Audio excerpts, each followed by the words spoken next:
Hello, everybody, and welcome to Hardly Heroes. How are the worst people in the world doing today? Wow. Nick, go ahead. Not much to report, I don't think, since last week. No, I don't have anything to report either. Nothing to report now. But I'm excited to play some D&D. Yeah. Oh, well, I'm happy that we got to play Fluff yesterday. That was fun. Oh, yeah, that was good. Yeah.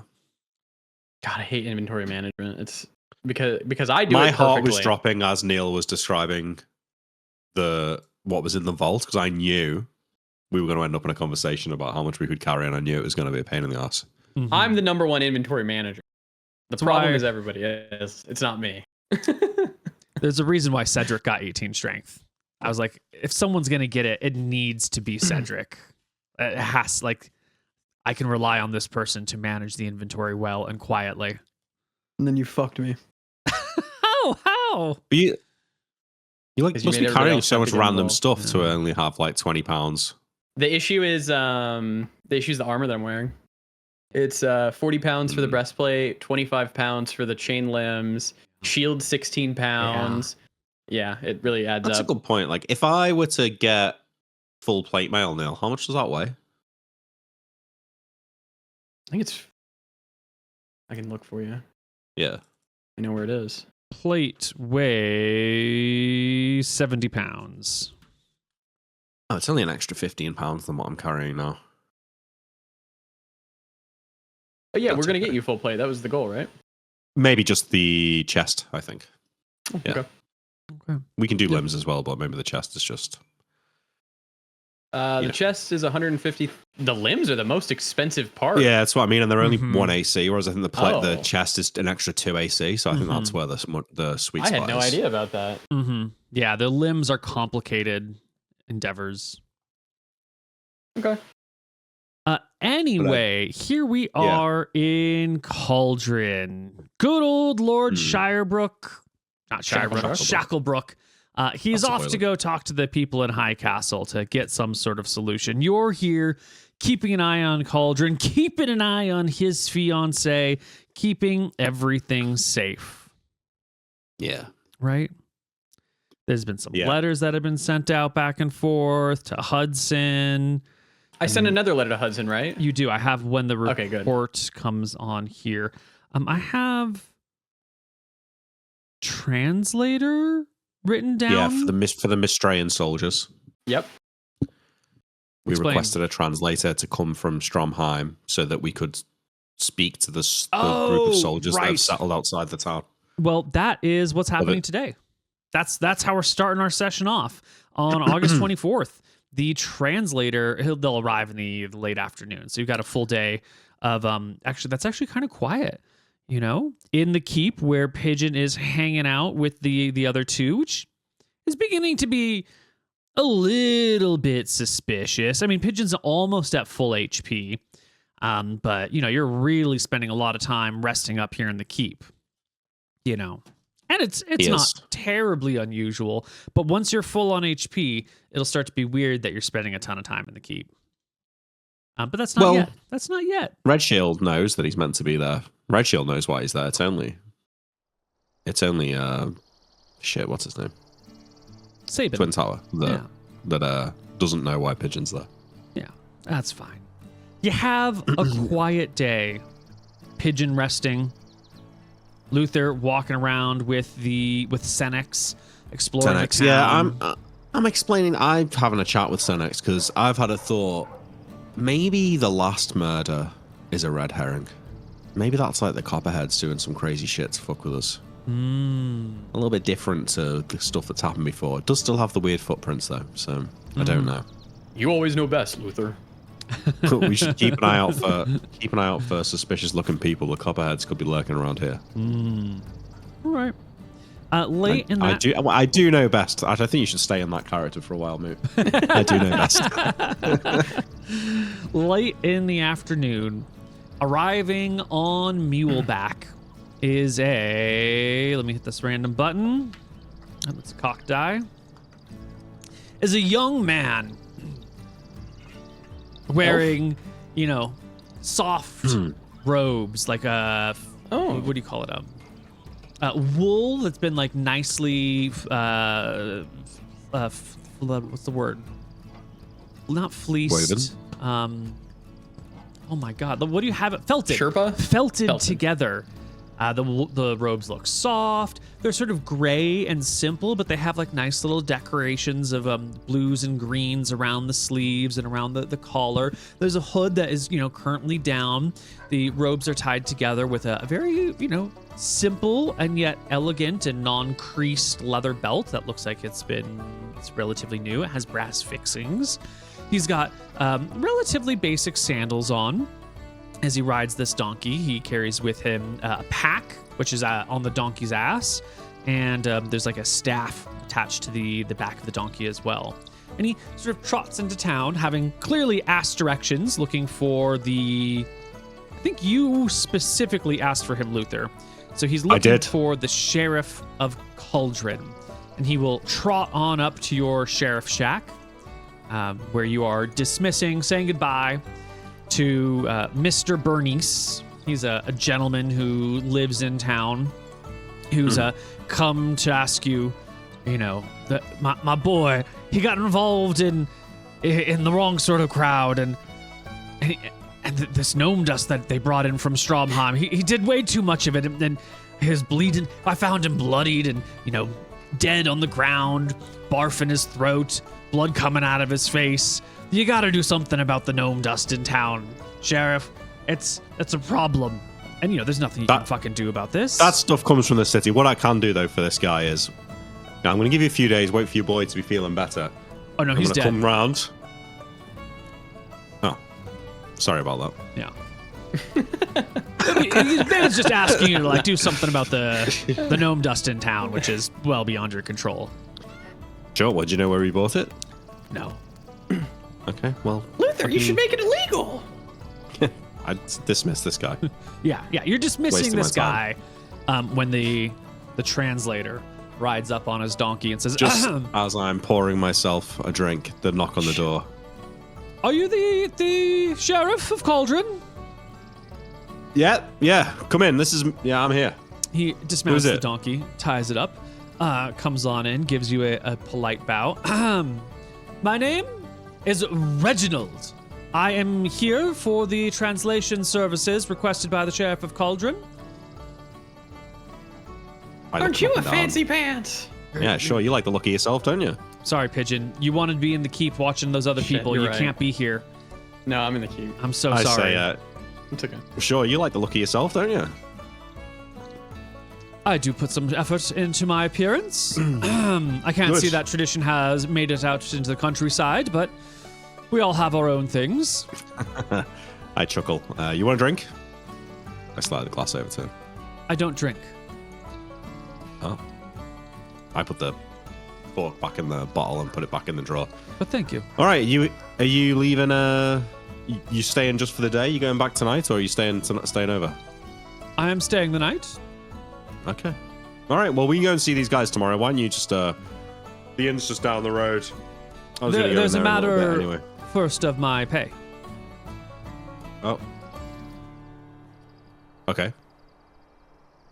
How much do I owe you? It's 15 silver a day. I've spent 2 days getting here. I'll have to go back 2 days. Then there's the matter of my accommodations and lodging. 15, 30, 60 silver so far, plus room and board and lodging, and however many days you need my services. See how you afford those fancy clothes now. Sure, well, that won't be a problem. I think we probably just need you for the 1 day. I open a drawer in my desk, Neil. Mm-hmm. I will pay him for the travel down 30 silver. And the travel back, so that's 6 silver. gold plus accommodation for the night. What's that? A gold? A gold. It's 1 night, yeah. Tell him about the card room. I give him 6 gold. I say. You give him 6 gold and I say, all right, that should cover you for your journey here, your journey back, your accommodation tonight. Let's see how long these discussions take tomorrow, and then I'll sort you the rest out then. Okay. Could you be so kind as to show me to the closest inn? I'm sorry, the finest inn. There's only the one inn, chap, but it's a good one. Okay. All right. You can give him directions, and he'll tell you to come by and find him tomorrow when you need him. No, I'm going to go over to the inn anyway. So Yeah, you're going to go drink anyways. yeah. All right. You head on down to the inn. As I get to the inn, you know, I show him in and I go up to the barman and I say, make sure you charge that guy a few extra copper for his drinks. He's rich. Yeah, the innkeeper gives you a... Well, thank you, Sheriff. Always good to know these things, but... yeah. You find the lady Crystal hanging out in the inn. She has a small group of young men who have gathered round her because she has produced an instrument from her bag that she is like plucking away at. It's like a little mini harp that she's sort of plucking away at and then like tuning and plucking away at. She'll give you a bit of a wave and yeah, I mean, I acknowledge her, but I don't think I go out of my way to go and chat to her necessarily. Yeah. You'll also see here in the inn your friend from the gambling den. Must be his day off, or maybe he's just slacking in his duties because instead of running a gambling casino or a gambling table, he's here with a couple of buddies, you know, having a few drinks and having some pork pies. And he'll also give you a bit of a wave as you come on in.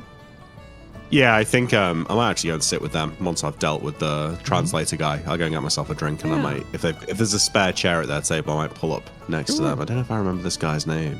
At the bar is Senex and the gravekeeper Gregory. The two of them are having a little bit of a chat. Yeah, nice. They're having a little. Look at all the good stuff we're making happen in the town here. Cool. Well, you know, I say hi to Senex and Gregory, but then I go over and sit with the guy who runs the card Carpenter's game. boy interrupts you on your way over. Sheriff! When's there gonna be the boiling another kid. boiling? I don't know. No one's everyone's being good at the moment, so no boiling, I'm afraid. Oh, well, there's got to be some bad people around here somewhere. Yeah, you keep an eye out for them. You see them, you come and tell me. We'll get them up there real quick. A childish salute and scampers back off. We could give him a job. No labor laws. These kids, they love the boiling, you see. It's what keeps this town happy. They yearn for the boiling. They do. They yearn for it. This cleric who said that it's the boiling's fault. I don't believe it. You're glad he's dead. It makes a happy, healthy society. Yeah, you need the fear of opposite God that. in It's great. people to keep them in line. Otherwise, they're he just doing said- crime all the time. Yeah, he said running water was cleansing. Well, what's more cleansing than literally being killed by running water, you know? Yeah. Makes you think, yeah. Yeah. I can't argue about that. Can't explain yeah, that. I go and sit with the gambling guys. I don't know. I don't remember his name, Neil. I don't know if you know. I don't think. Oh, I know everything all the remember. time. I'd never forget anyone's names. But I don't think there's anything to True. say other than they're just like hanging out. It's a day off. I go and ask him how it's going and if he's had any trouble. I start asking around. I think they're in the kind of slight underworld of the city, so I asked them if they've had any run-ins with the copperheads or anything like that. They haven't seen any copperheads at all. However, they've been struggling to get some new cards. You know, every now and then you need a new deck of cards.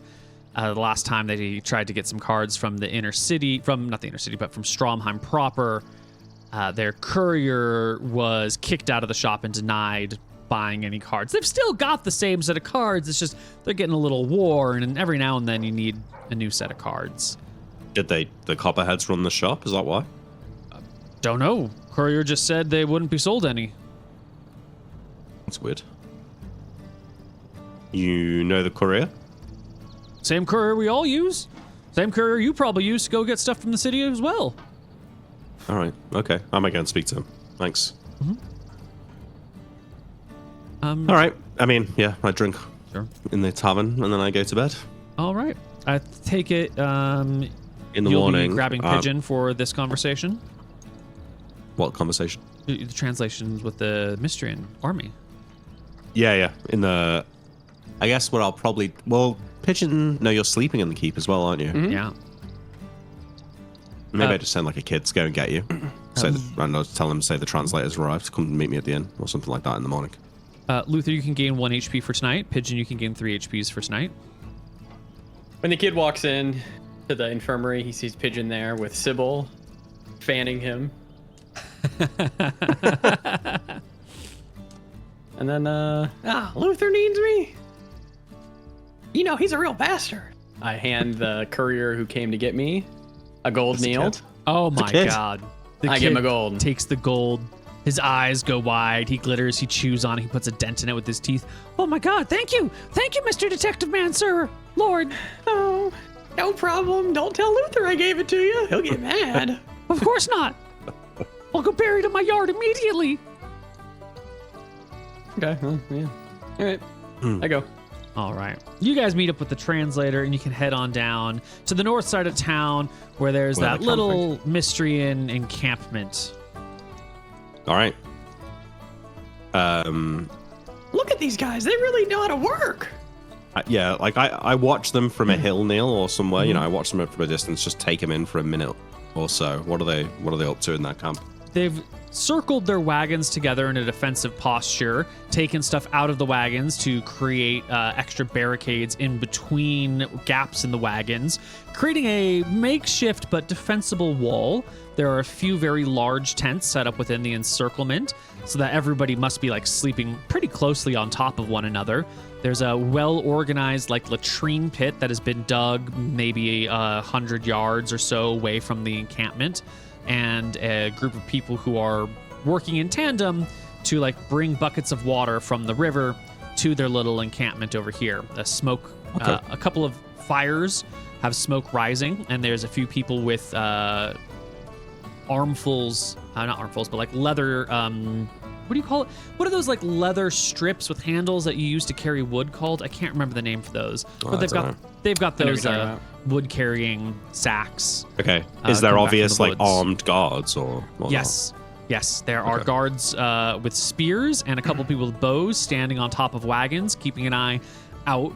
The encampment is maybe, a quarter of a mile away from the road, so that it's not like threatening anything on the road, but it's definitely visible from the road and they can see the road. But they've got a nice little defensible position. Look at these little guys, Luther. We could use them. Yeah, let's go and have a chat. Pigeon, just try and be cool, all right? Don't say anything weird. Don't tell them we're killing people or anything like that. I'm cool as a cucumber, man. Just be chill, okay? I walk up to Neil, and I'm maybe at like 50 yards. I'll call out, "Hey, oh there!" And then as soon as I get someone's eyes, I'll like motion for them to come over to us. Yeah. One of the gentlemen comes on over. I don't think I gave you his name from before. It was just a mystery and dude. Like the conversation was difficult. If I recall we didn't correctly. have much of a conversation, yeah. Mm-hmm. Is this that leader coming over? Well, this is the person who is going to be their spokesman at the very least. If not the leader, then their diplomat. You good looking. Tell him that. Would you like me to translate it in your poor form of the language, or as one would properly speak? As one would properly say. Don't be making up anything that I didn't say, though, okay? I'm a professional, sir. I would never. Okay. My business is primarily a word of mouth. I will always translate exactly what you say, even if I disagree with what you're saying.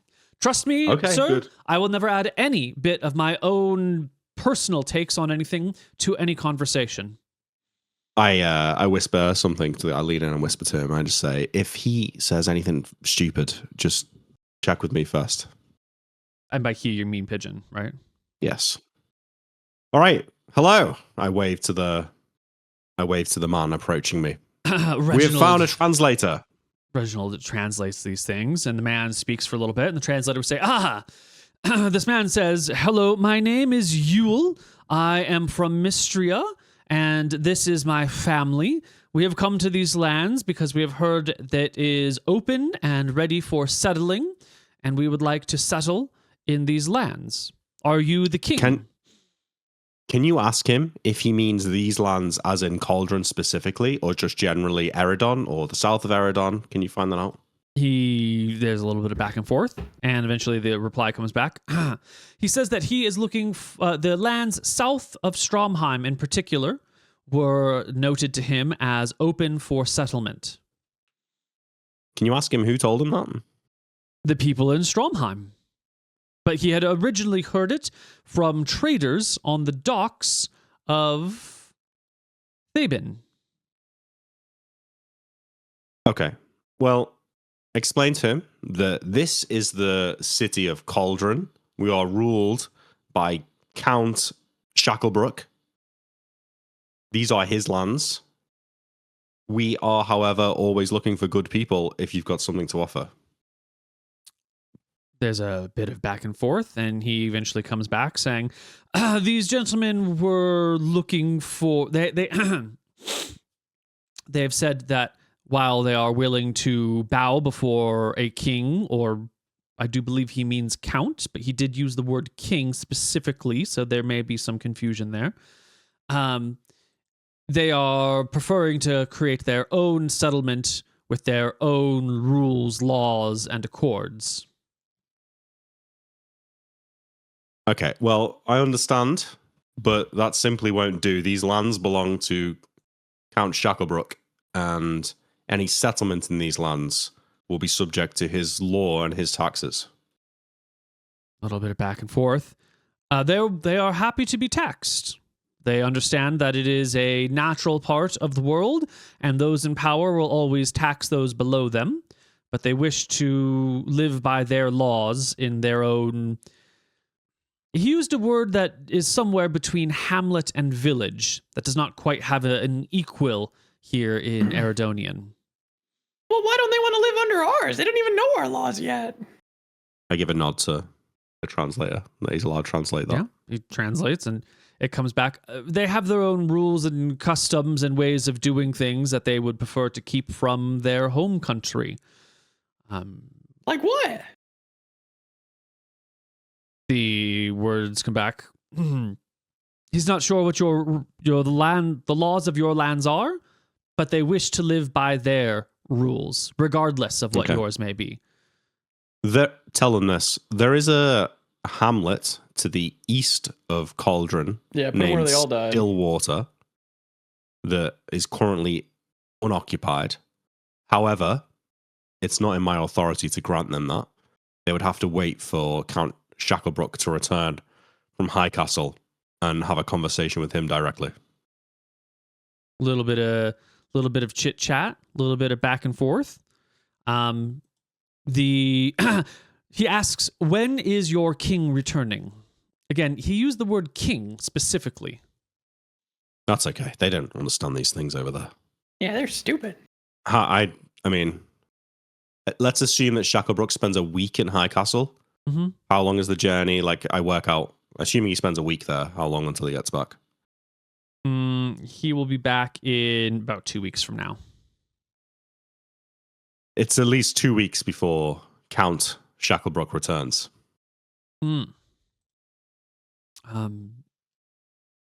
The gentleman who has identified himself as Yule says that he will take his people to this village if you can show it to him, and they will be happy to settle it and commence negotiations once your king returns. Yeah, that's fine. I don't think they should get settled in until Shacklebrook gets... Tell them that they should stay here for 2 weeks until Shacklebrook returns. Also, there was talk of a blacksmith amongst you. One of their men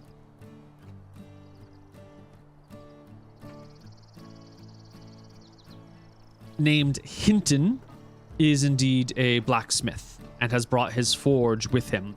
His sons and daughters are also apprentice smiths. I ask if I can speak to this man. The translation goes, and Yule heads back into these circled wagons and eventually comes out with like this old guy. He's got like one eye. He's missing a couple fingers off of one hand. He walks with like a clearly bad knee, but he's got like he's got like 2 kids who are middle-aged and like 4 grandkids with him as well. And they all sort of emerge from the wagons. I look at the older gentleman. I look at the middle-aged kids. Do they look like, are they strong upper bodies? Do they look like they're also blacksmiths? Absolutely. Yeah? Mm-hmm. Okay. I say to Pigeon, you think we should offer this guy some money to let's set get up the shop armor. here? Yeah? Translate this. You, I would like for you to set up your forge in Cauldron Town. We've got great use for blacksmith weapons, armor. You'll see far more trade on the main road than you would out in a hamlet. I'm prepared to pay good gold. The translator translates, and then he begins to talk to the blacksmith is Hinton, the spokesman is Yule. Hinton, yeah. Hinton and Yule begin to talk, and the translator begins to whisper to you, translating their words. Hinton is saying to Yule, does this mean that we have to split up? I'm not leaving my family behind. And Yule says, of course we're not leaving. That would be ridiculous. But maybe this man can be reasoned with. Maybe we can trade your services for permission to settle within this town, create a small little hamlet. It's that word hamlet, between village and hamlet again, on the edge of town, and maybe the shop can be set up in there. We have to keep the family together. And Hinton says, of course, we'll have to keep the family together. I would never leave you. We've survived this long together, and there's no way we're splitting up.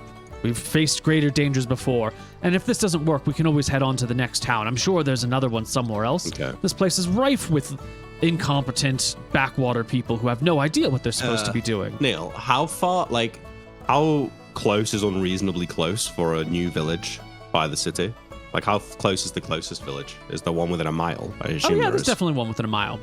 You really just space out villages, like, you've got your houses here, and then the end of your farmland, and then the beginning of someone's farmland, and where that ends, you get a village. So it's really just about, property and how much property you can own, because there's not a lot of just open wild space in between farms.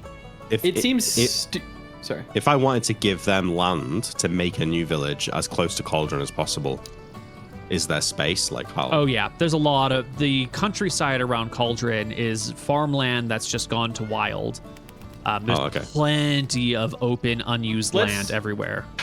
Let's do it a little bit on the right so they have access to the water, is what we can tell them. But the real reason is when we get trade, we want it to come through Cauldron, because it'd be really nice if we could tax the trade through Cauldron, or that they just have to come through here, and then this is a nicer place to stay the night if anybody's visiting the blacksmith, etc.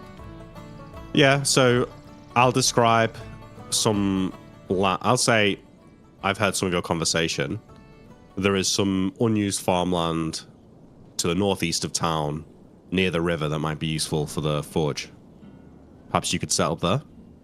Let's do southeast, so it's a little further from the Wispwood. And it's not on the river.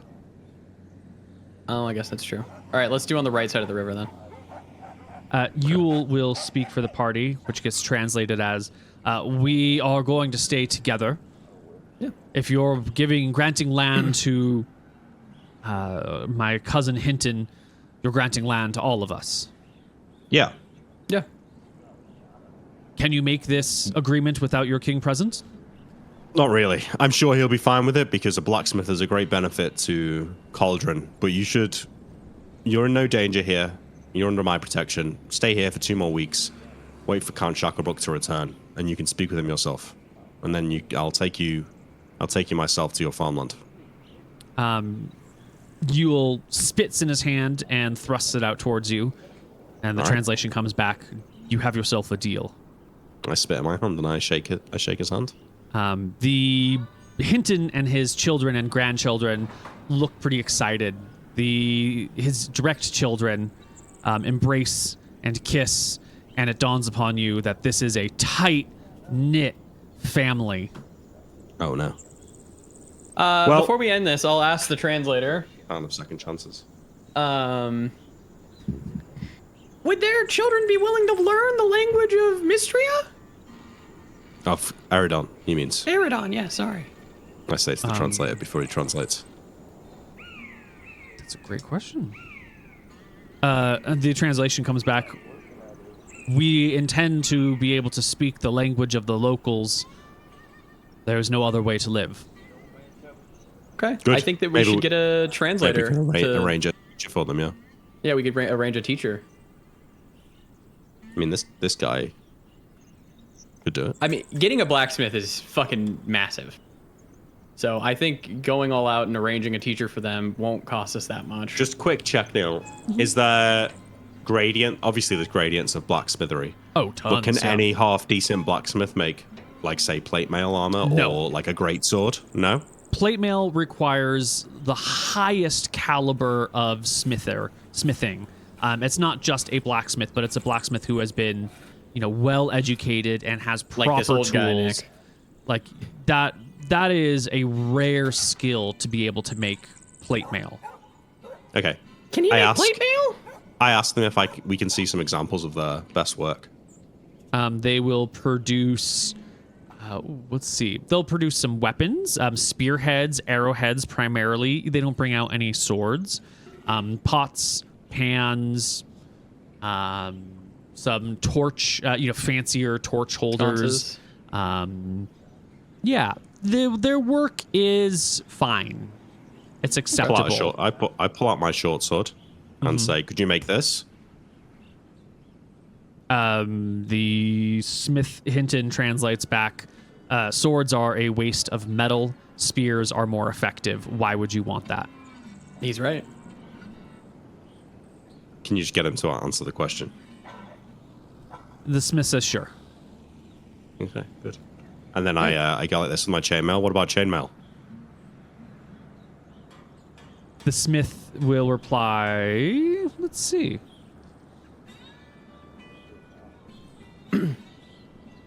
He says he's never made it before, but that he could if it was needed. It's just exceedingly labor intensive to make chainmail. Okay. Okay. I mean, these are some good fucking guys. This is great. Yeah, good. I was thinking we'd give them some money to get set up, but I guess they don't need that. So maybe we spend it on a tutor for them. Yeah. Is it okay if we tell them that we're gonna buy him a tutor, Luther? No, we can tell them that later. We don't need to tell them now. Let's work out the Alright. details before we say anything. All right. Thank you for your time. I'll speak to you again soon. Okay. Someone will show them. Senex can show them to the place. Remind me, Neil. One of the knights is from Mystria. Is it Kel Bell? It is, yes, Blanche Bell. She is Mystrian. She will speak Mystrian then, so Absolutely. we don't need this guy to necessarily stay around long term. 100%. I think in my head, would a tutor be less expensive than a translator? Like if we wanted to pay someone long term to go and say live with them for 3 months, would that be more expensive than a translator or less? Or about the same? It's probably about the same. Because you're hiring someone Could for be their a bit of a language discount. skills. Yeah, Because for long term of, nature. long-term work, Yes. etc. Yeah. Because instead of doing the daily work, you probably sell out bulk services. Once we say goodbye to them and we're walking back to the road, I say to the translator, "Don't suppose you'd be interested in staying on for a few months and helping them learn Eridonian, would you?" The blacksmith and his family. Translator thinks. Do I need to give you an answer this moment? No, you No. can think about it. Let me explore the town for a little while. See what is happening here if I were to reside for a season. You could be Of my course. friend. Yeah. Is there culture? Entertainment? Yes, there's We've a got- girl in the tavern. Her name's Celeste, right? Yeah, you may have Crystal. seen No, her Crystal. last night. Crystal, she plays a small harp, great singer. I did Beautiful to notice the look at. harpsichord player. Yes. Yeah. We've got our local traditions, which serve as a form of entertainment as well. Let me sample the local culture. I will have an Of answer course. for you by tomorrow, where I will either agree or return home. I don't know if, as we're walking, I say, oh, one more thing. I don't know if you've ever visited Drekis, but there's a Drakisian pie shop in the south of town that is fantastic. You should check it out. I hate that shop. I have been to Drekis a few times. How is it? Very rich, very splendid, busy. Must be nice. Not as splendid as us, I'm sure. I give him a smile, showing him my rotting teeth. All right, we welcome back to town. I take him back to the inn. I say to Pigeon, all right, well, that went well. How's things in the keep? Everything's going good. Yeah? You know, I had an idea, Luther. Go on. I'm going to talk to the chef, and I'm going to ask him what Lady So-and-so eats. Well, that's a good idea. Oh, wait, I should know this, Neil, kinda. What have we been being served? Oh, it's Have we had any garlic in our food?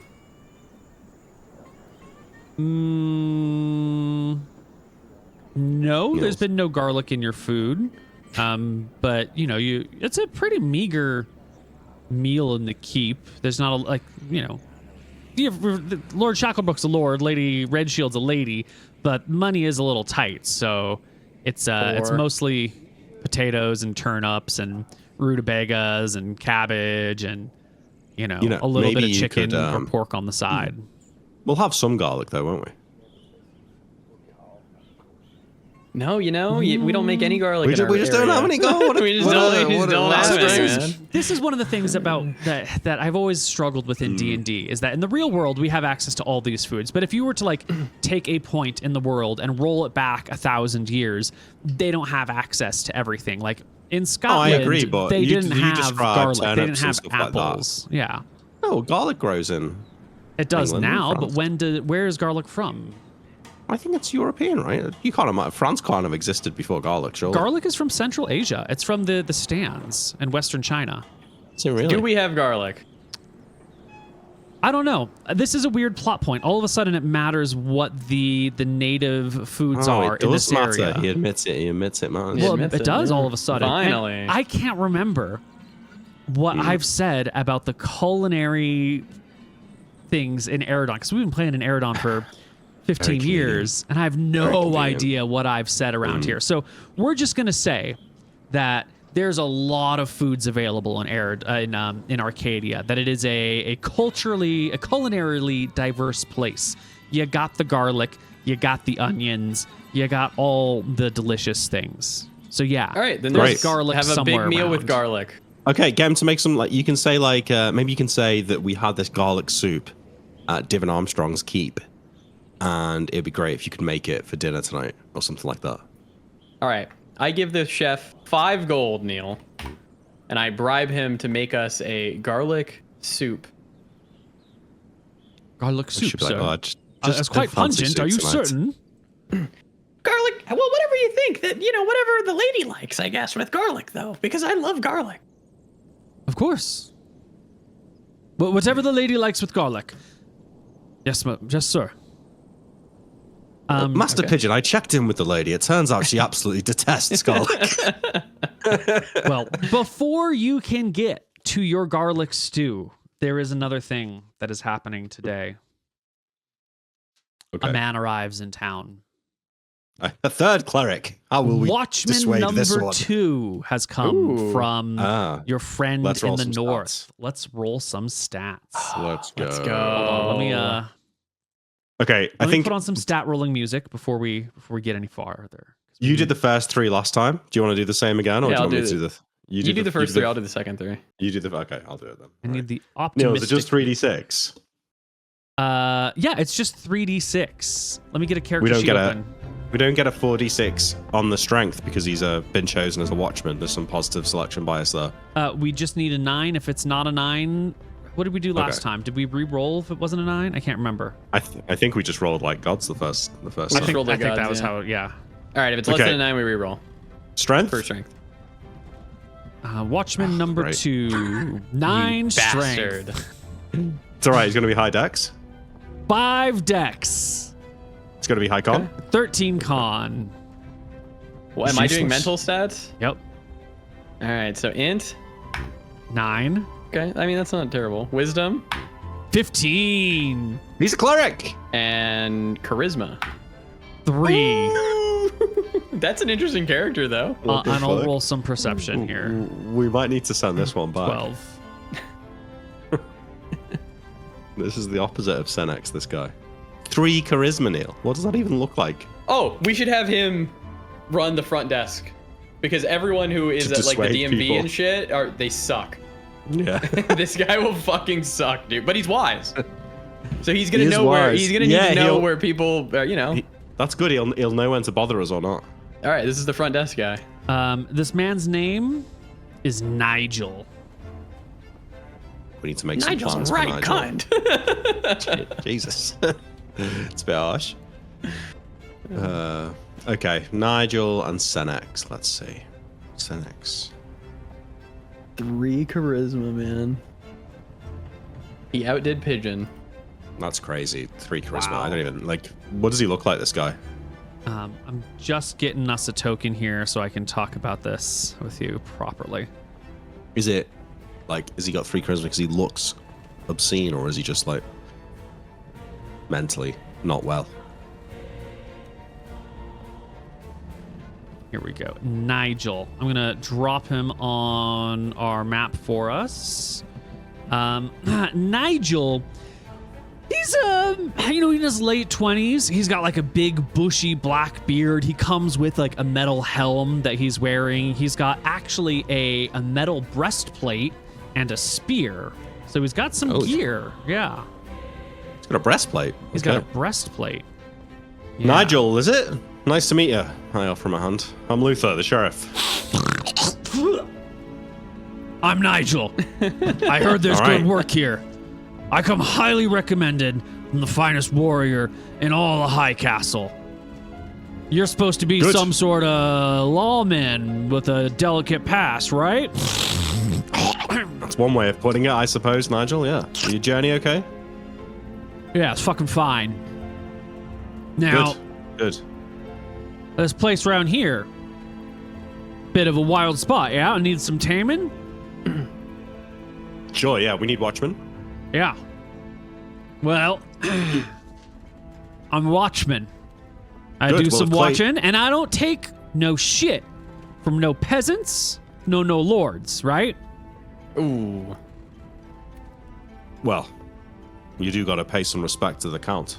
Course, but no shit. Oh, shit, Sure. of course, no. So, well, if Cal J-Dog rates you, then that's good enough for me. Welcome to the team. All right. All right. Why don't you stay in the inn for now? When the Count gets back, we'll find you a house. How long's till his lordship returns? Couple of weeks. Where is Senex staying? Has Senex got room for another bed in his house?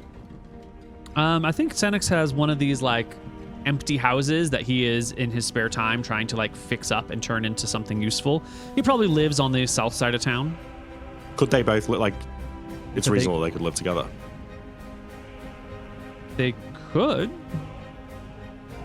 I mean, Senex, for the moment, has his own place. You could tell him that he now needs to live with this 3 charisma guy.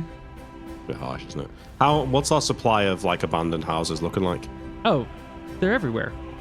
Oh, okay. Well, fuck. The town is rife with abandoned, ruined buildings. In that case, then I send him to a house like, if I can, the other side of town to where Senex is, so that we've got some presence on both sides. No.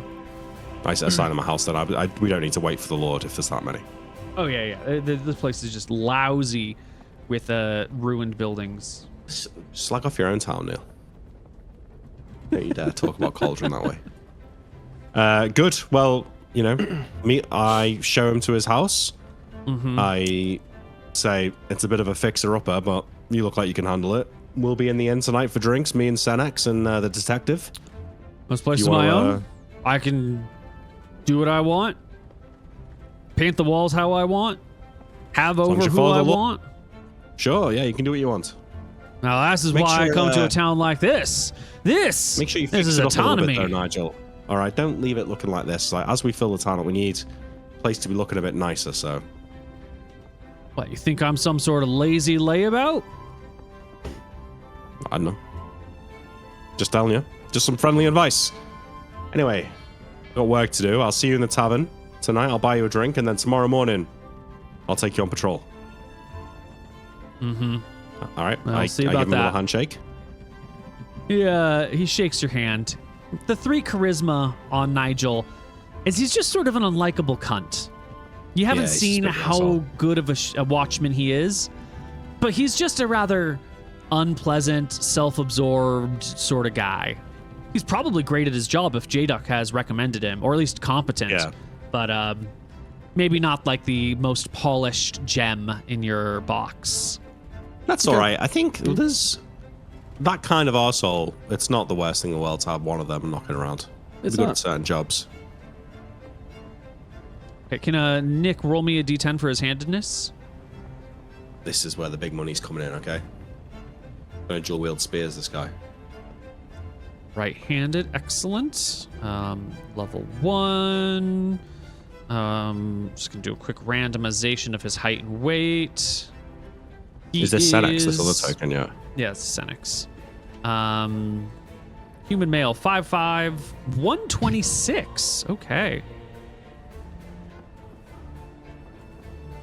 Medium human warrior. All right. Excellent. Nigel. Here we go. Welcome to the team. Oh, and he needs hit points. Senex. Oh, he had 15 con and rolled max. That's why he's got 9 HP. Mooton, it's your turn to roll me a D8 for this guy's HP. Oh my god! Another Let's go. 8. You've got Nigel. the best watchman in town. All right, good. We passed the time. I'll take Nigel on. You know, Senex has been here a few weeks now. It's time for him to graduate, so I send him to like wait in the sheriff's office for the day while I take Nigel on patrol. Yeah. Give him the same rundown that I gave Senex. I try and like make some inroads with him so that he's less of a bell end to me. That might take some Bell end? time. Bell Asshole. end. Ah. No. Butthole? What does it The mean? end of your penis. Looks like a bell.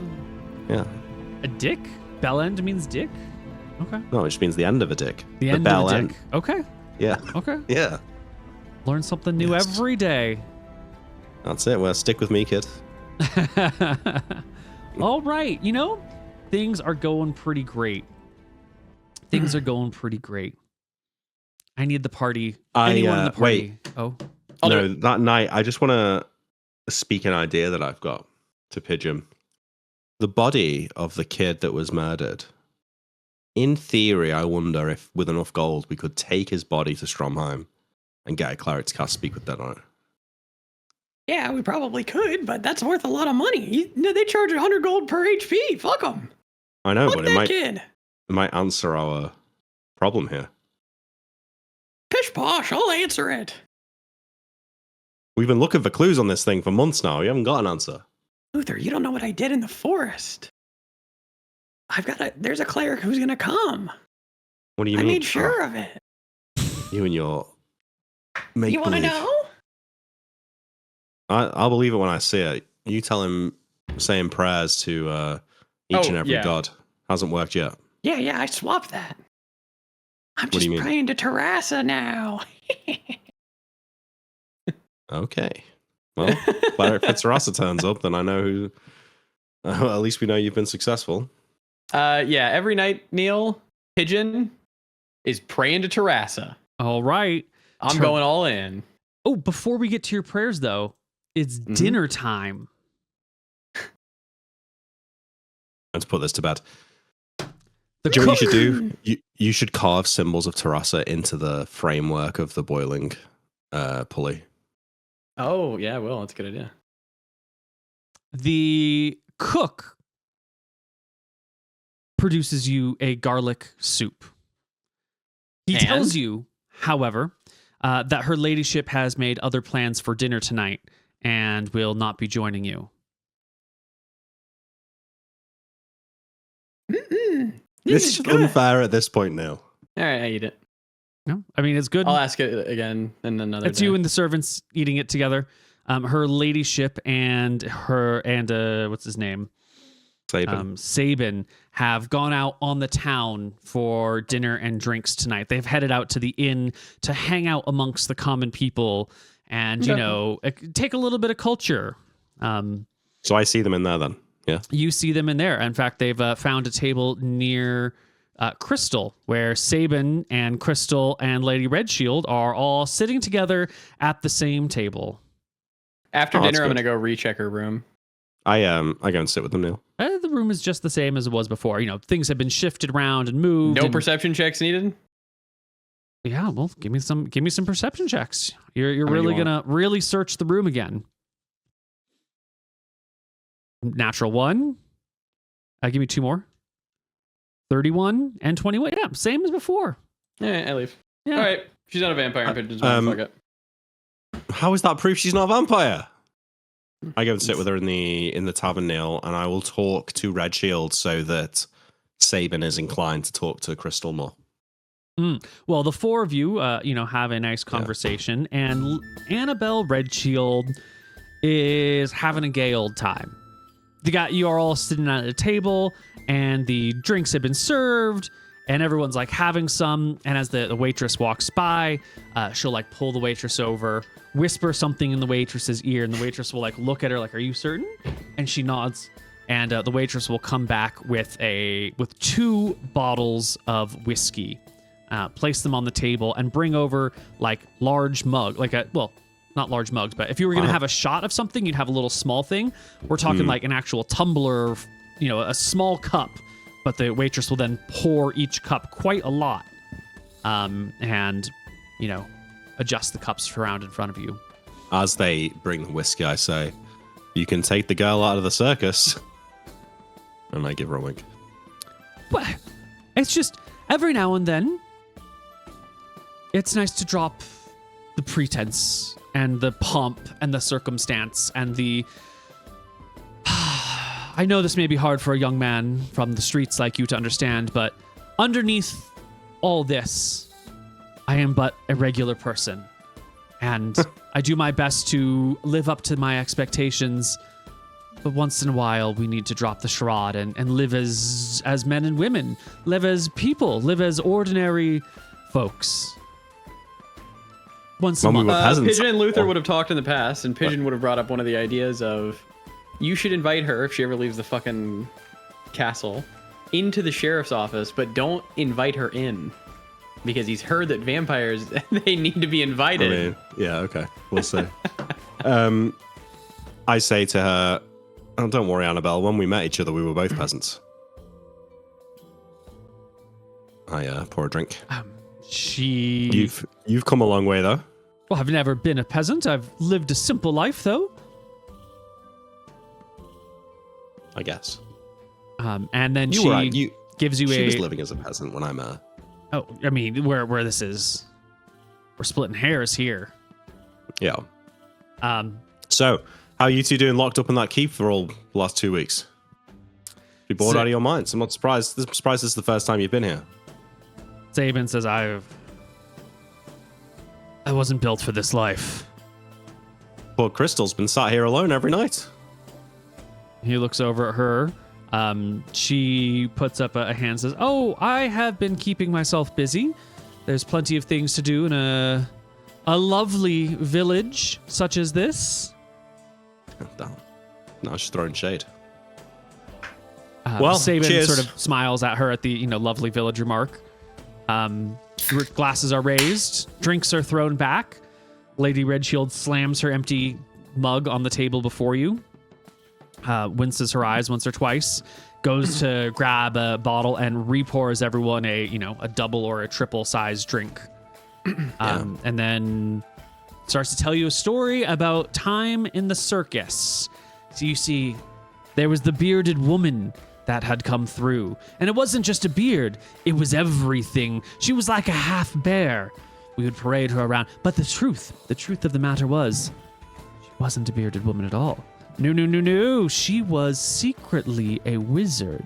That's how she produced the beard. That's how we could trade her off as a different bearded woman in each different town. She would adjust the length of her beard hair, the color of it, even her weight up and down. A simple illusion, she said. And boy, did people come from far and wide. Then she created this story about coming from Matava and how all the women from Matava are as hairy as men. And that's why they've been ruling the kingdom there for so long. And in Matava, the men are shaved clean and hairless like a little child. And the women there grow huge and mighty beards from every fold of skin that will hold them. The greatest trick of all was the one that you had to pay a little extra for. It cost a silver to go into the tent where she would, and she, the lady takes a moment and then embraces her inner peasant and says, and the lady would undo her bodice and reveal the hairiest set of teats you've ever seen. Oh, well, a fascinating tale, but it does seem a sad waste of arcane magic. He shrugs. I know nothing about the magic of it all, but it made a pretty penny, and it made for an entertaining time. I do somewhat miss the adventures upon the road. Perhaps the life of a noble lady is not all it's cracked up to be. You long for the open road? I long for the open road in the same way that I long for my childhood days when my wet nurse would take care of all of my things. There's a freedom to it, but also a lack of accomplishment. I was more or less in the same position the day I left the circus as the day I joined it. No better off for my years there. I feel the same way about my time in the city. I certainly lived a good life and have many tales to tell. Hundreds, if not thousands, of gold pieces spent in pursuit of hedonism, but there's something satisfying about this nice, cozy tavern in this nice, cozy town. Mm-hmm. With the same people. To second chances, I say, and raise a toast. Mm-hmm. Crystal stops drinking. The one double shot was enough for her. She refuses any more drinks. And when it's clear it's going to be a heavy night, she politely excuses herself from the table and finds somewhere else to be. But Sabin is in for it. He's been bored in the heap. As he gets drunk, I am looking for signs of his feelings towards Lady Redshield.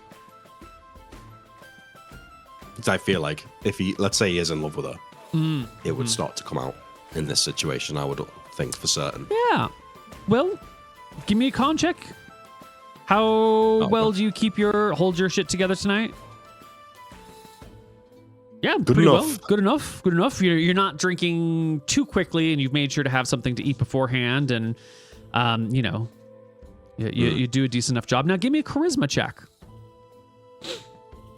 23 on the con, 24 on the charisma. There is drinking. No one is sober here. And Sabin is getting familiar. He's getting familiar with you. He's getting familiar with Annabelle. He's getting familiar with the people who pass by. It becomes a fun game for him because you're kind of seated somewhat near the front door. And his back is to the door.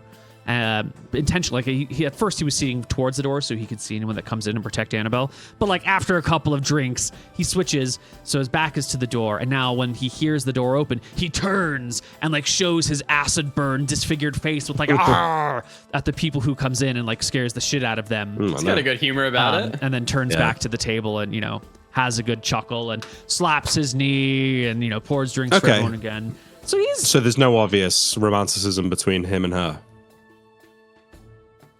There's no obvious romanticism, but he is being friendly with the Lord's fiance. And I think there's this line, right? There's this line of how you might treat your better's wife.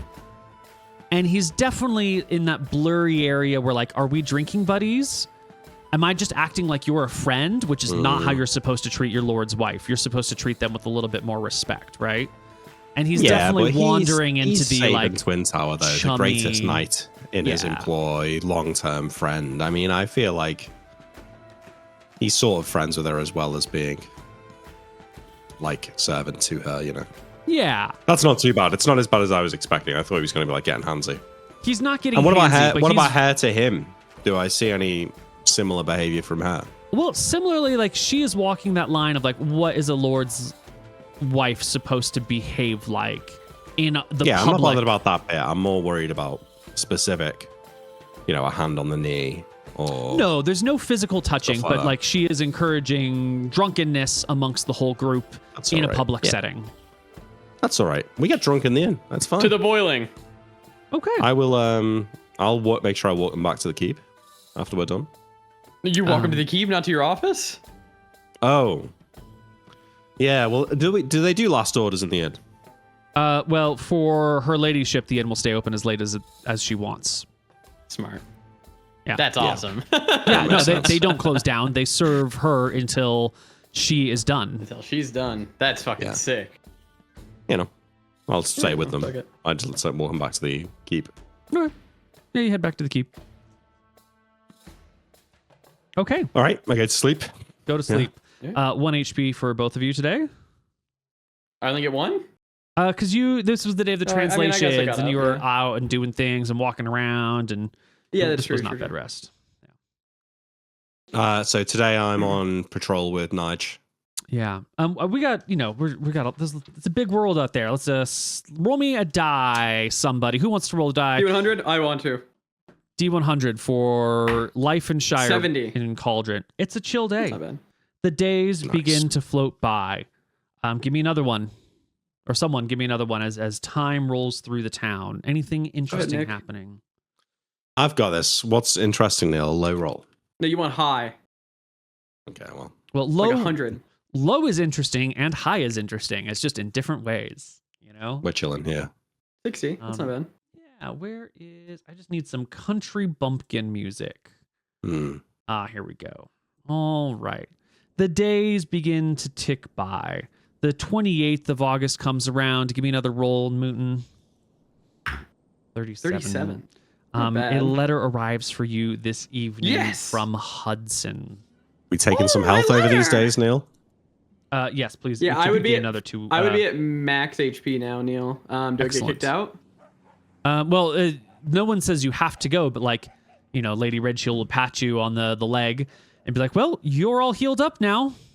Back to work for you. But, his lordship told me to keep an eye on you guys. Oh, Do you want me out of here?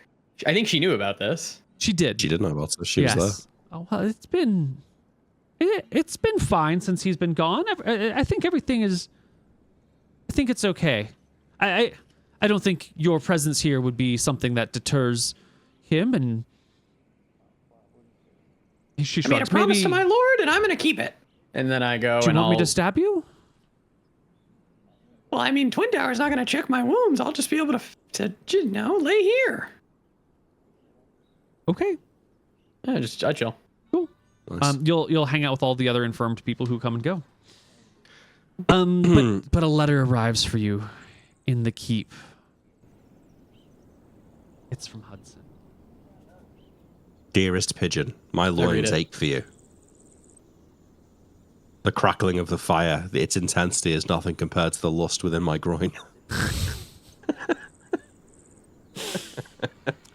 She writes to inform you. It's a simple letter. It ignores everything that you had said in your last letter. It simply says, Pigeon, I thought you would care to know that the park upon which your old base of operations was built has been fully reclaimed, fully occupied by a new group of ne'er-do-wells. They have taken your bird as an emblem of their own and constructed a clay statue of a pigeon in the park. A nearby rival gang, or group of ne'er-do-wells, has taken to knocking over the pigeon statue in the night. I thought this might be of your interest. That's interesting. Maybe we should claim it back. It's interesting enough, but I just write back about what's going on in my place. I ask her how she is this time, and I ask her again, when are you coming to visit?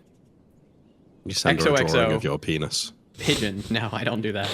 But I will draw a pigeon and I'll respond.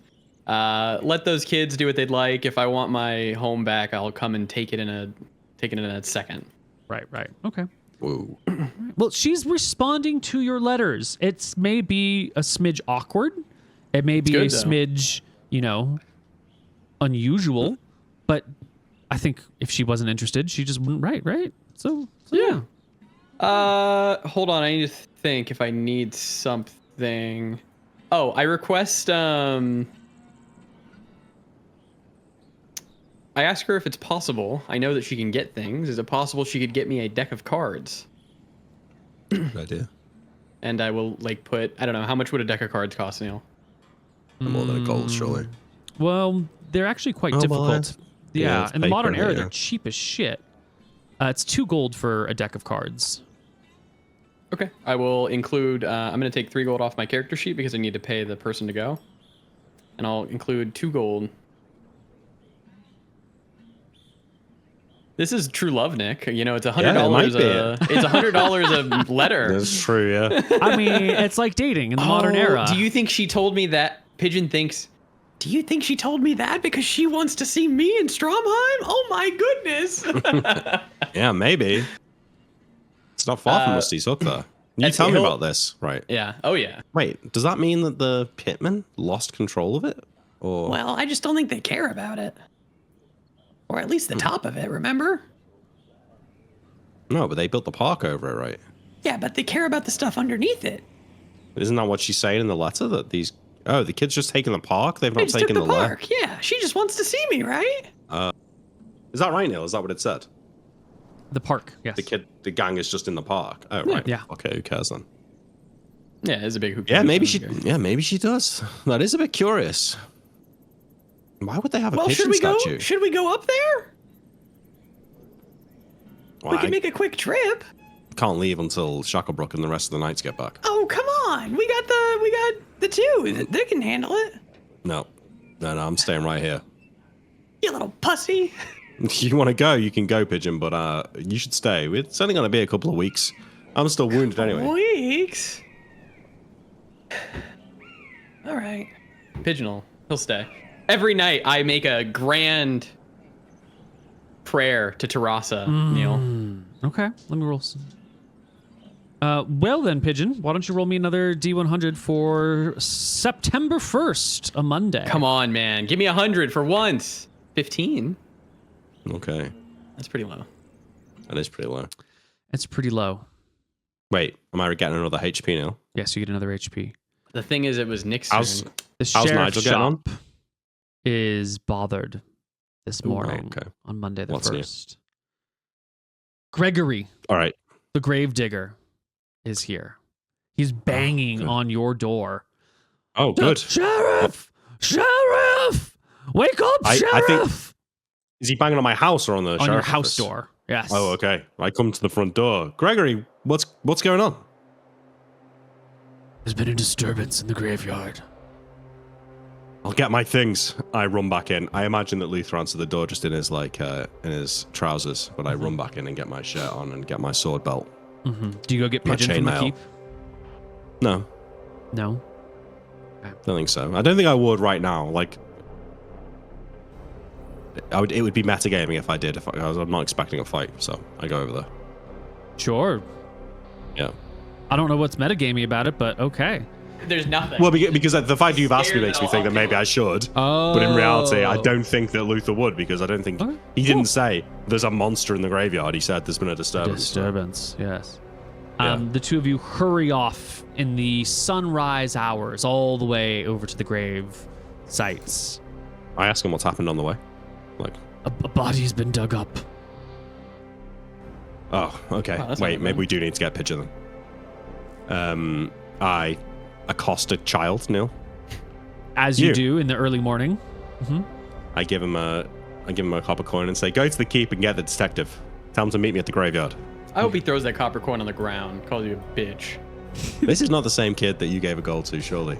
The child appreciates the copper coin because it's more money Yeah. than the child has ever made in his life because Thank they you. don't get paid. There you go. Hurries off to the keep. Pigeon, you're rudely awoken in your morning slumber as one of the watchmen shakes you awake and says, Detective, there's a small child who has come to wrestle you from your cozy bed. He says there's word about something that the sheriff wants. Do I look like Jeffrey Epstein from the town? No, all right, I go.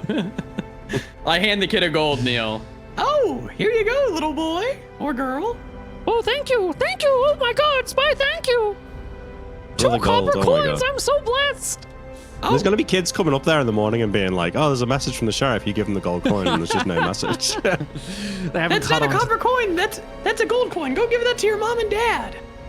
Gold? The kid Oh stands yeah, in and shock. tell him praise Teresa. Goddess of fear? Yeah, say it. Praise Teresa. Woohoo! Didn't that feel good? You got a gold coin for that. Oh boy. Oh my God.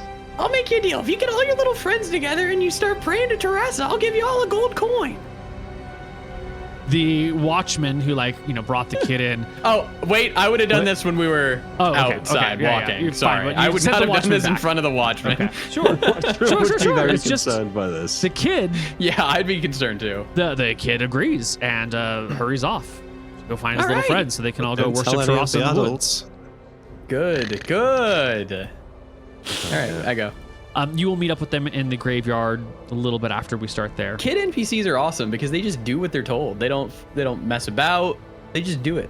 Yeah, that's why Maybe people Pigeon like is the child Jeffrey soldiers. Epstein of this world. Doesn't have an island. He Or- doesn't have it. True. That's the main thing. Or connections with the upper society aside from Lord Shacklebrook. By all Yeah. accounts, he was quite likable as well. I mean that's how you do it, right? Yeah. You find the graveyard, Luther, Good. and sure What enough, is it? What do I see? a grave has been dug up. Shovel Dug sticks up. in the ground nearby. Yeah. Okay. That's not that odd. A shovel at least is there. Mhm. Yeah. I say, don't go anywhere near it. Do I see what will be footprints to Pigeon? Yeah. Absolutely. Deep footprints Yeah. in the upturned earth. I just finished burying the body yesterday, and this morning was it? it's just like this. Who was it? The body. He was a young boy, maybe 16 years old. The gnome dust boy. How'd he die? Yes, actually, yes. How'd he die? Drug Oh. overdose. Okay. The father said it was a quick death. He didn't elaborate on it, but I had heard in the inn that the child had gotten mixed up with something. You wake me up from my beauty sleep. What the hell you need?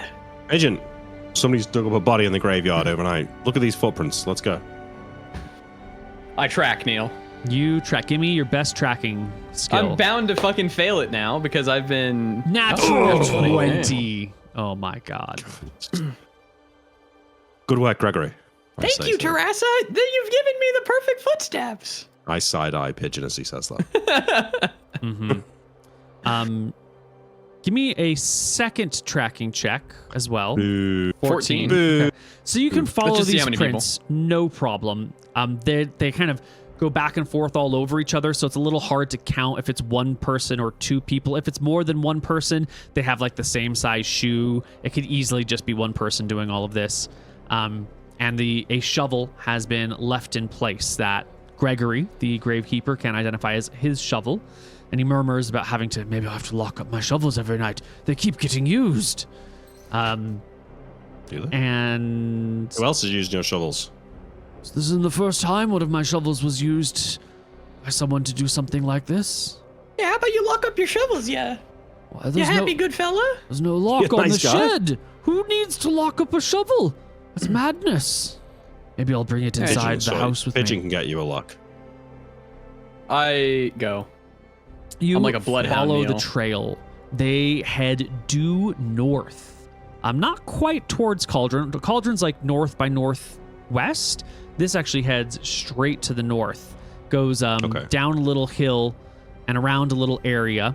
The whole way there's like footprints that are through the grass, and at first it's like really easy because there's dirt attached to them, but then it gets harder and harder as the dirt falls off, and you're just kind of relying natural on 20. the grass. I know there's huge penalties for a lot of things, but with a natural 20 and a modified 31, like you absolutely follow these. A lesser roll might have lost the trail. You don't lose the trail. It comes all the way up Eventually, the heavy footprints sort of give way to lighter footprints, but the trail actually gets easier because now there are drag marks where all of the grasses and little branches and brambles have been knocked over in one direction. Clearly, whoever was carrying something is now dragging something. Is there a village up this way or not? Is there anyone living up there? No, there's not. Well, at least not where the trail goes. The trail hits the road. Yes. We go. You come to the road. Now, the road is different terrain. Let me pull out my modifiers. When the difficulty of following a trail changes significantly enough, it does require a second check with different changes because we're now going from it's just grave robbers, isn't it? To you're like a doctor in Strongholm or something like that. This feels like a necromancer, Nick. Maybe. Okay. If it's a necromancer, I'm just getting this out of the way now. We're not allying with the necromancer, okay? Just so you know. We're never killing Dave. We're not allying with the necromancer. Give me a tracking check. Come on. Success. 24 with modifiers. There are modifiers on top of that, but it's still a success.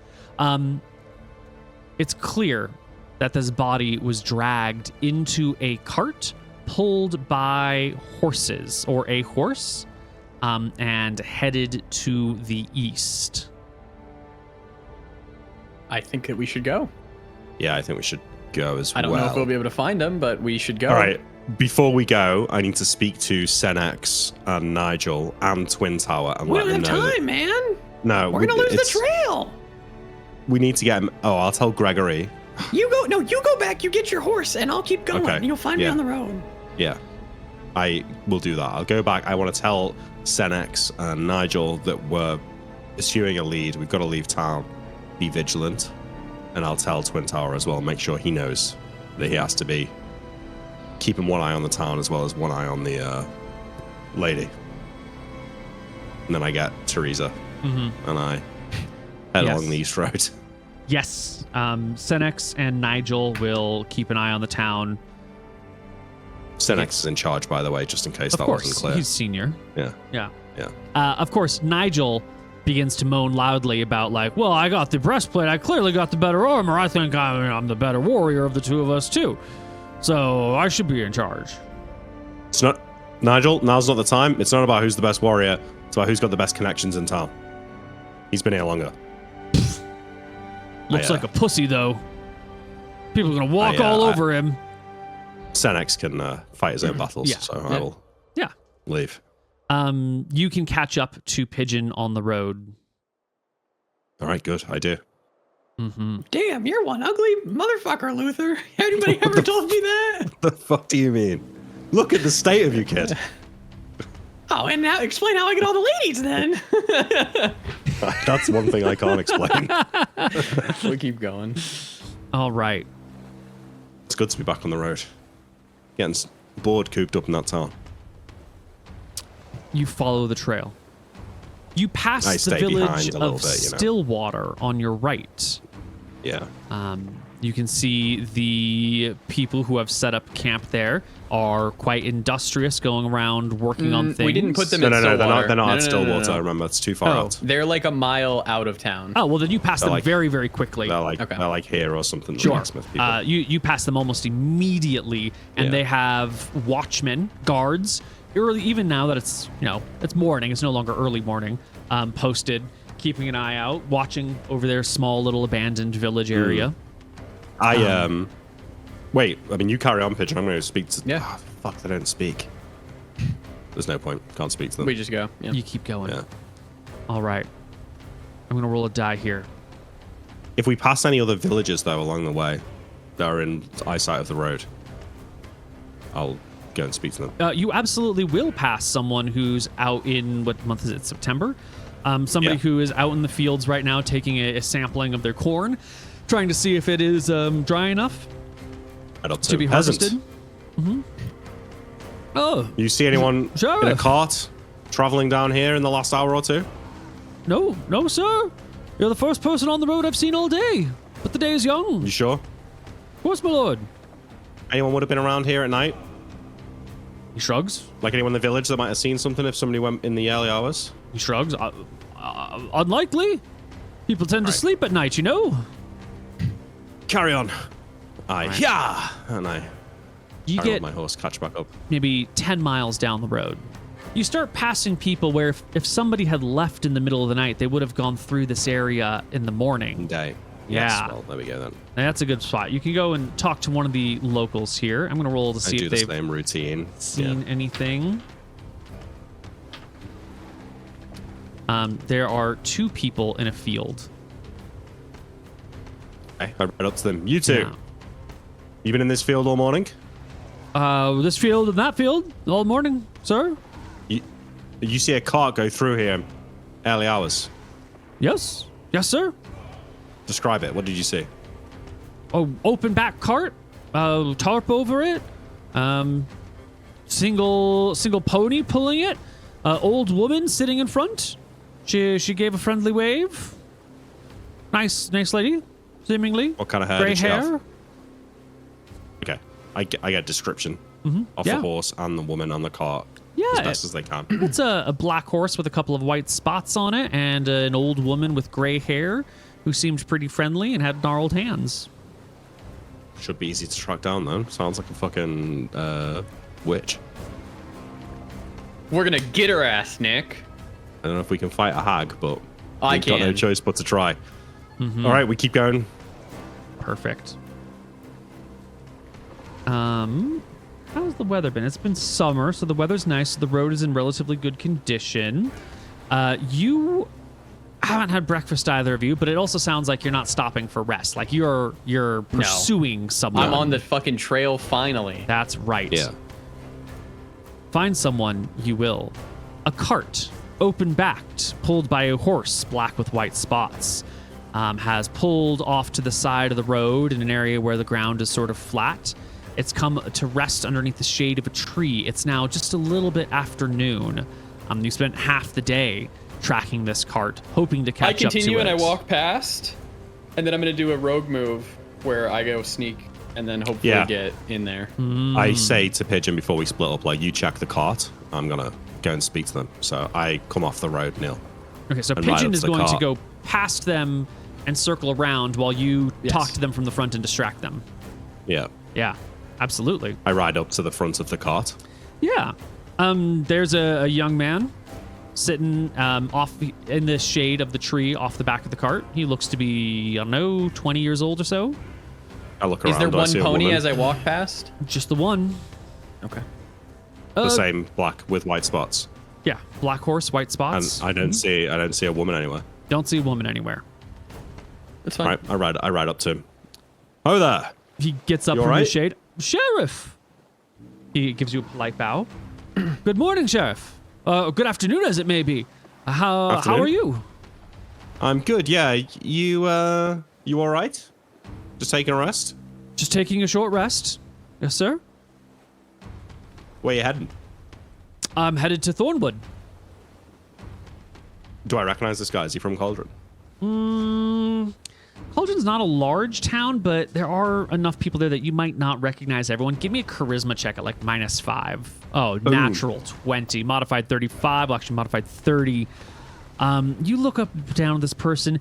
You feel like you've seen him in the tavern, in the inn in Cauldron, like once before. Like he's not a regular there, but you have seen him there. It was probably like earlier this week, actually. Or last week. I should say. I've seen you in Cauldron, right? In the inn? Yes, sir. I travel the road from time to time, and I always make sure to stop in Cauldron, especially if there's a boiling going on. That's my line. What kind of business you up to? I cast a side eye towards the cart. I'm a back to him. transporter. People hire me to move their goods from one place to another. It's just me and my reliable pony over here. Does he His seem name is stressed? Rex. Well, I'm not there, I guess. Yeah. There's been some suspicious activity in town overnight. Don't suppose you pull that tarp up for me so I can have a look at what you're transporting there? He looks over at the tarp. Well, I mean, the personal goods of my peoples, my contract, sir. It would be impolite. Is there something I can help you with, perhaps? You can move the top, kid. Pigeon has I sort put of a like hand on my sword. circled around back now. The kid goes, well, Sheriff. I go for the backstab on the kid. You go for a backstab? Wait, just don't Give kill him. Just give me a move silently. I don't trust. I don't trust it, Nick. I'm sorry. Give me a move silently. Oh, it's a 2. Okay, but he might not notice. That's fine. He might not notice. It's still a hit, opposed Doesn't by mean you his automatically fail. It's opposed by his perception in this variant system we've been using, 1d20 plus 3d6. He rolls a 14, natural 2. He fucks it. He fucks it. You come up right behind him. Roll me an attack roll. +4 on your regular dagger. Yeah, I will go for the dagger here. 13, That's 17. definitely a hit. It's dagger plus, what is it, d6 for every 2 levels, did we say? Yeah, I think so. So what, like 46? 46. Yeah, he's dead. Maybe. 23 damage. The dagger goes all the way into his body, pierces the ribs, pierces the heart, pops back out, and the man is dead before his body has a chance to hit the ground. I jump off the horse. You jump off the horse. Search him. I go to the I cart. search the cart. No, search him. Okay, I'll search him. I go to yeah. the cart, yeah. You rip off the tarp, and there are some bags of flour in the back of the cart. How? The body has some silver coins. It has a little bit of like a water skin at the side, which is actually filled with wine. Has like a little tinder making kit on it. Move the bags around. The woman with the body's got to have left here. Look for more tracks. Maybe tracks going into the woods or something. All right, move the bags around. You move the bags around. Searches Underneath the carts, the I think bags he's of saying, flour yeah. is a corpse No, I was telling you of to. a Oh, young there you man and a wig. A wig. The corpse of a young man and a wig. Why have you killed him now? We've got nothing. Well, I thought he was I thought he was a wizard or a hag, and he changed his form. I look at the mess before me. There's now 2 bodies. The new one Is and that- the old one. I look for a note on the body or anything. No.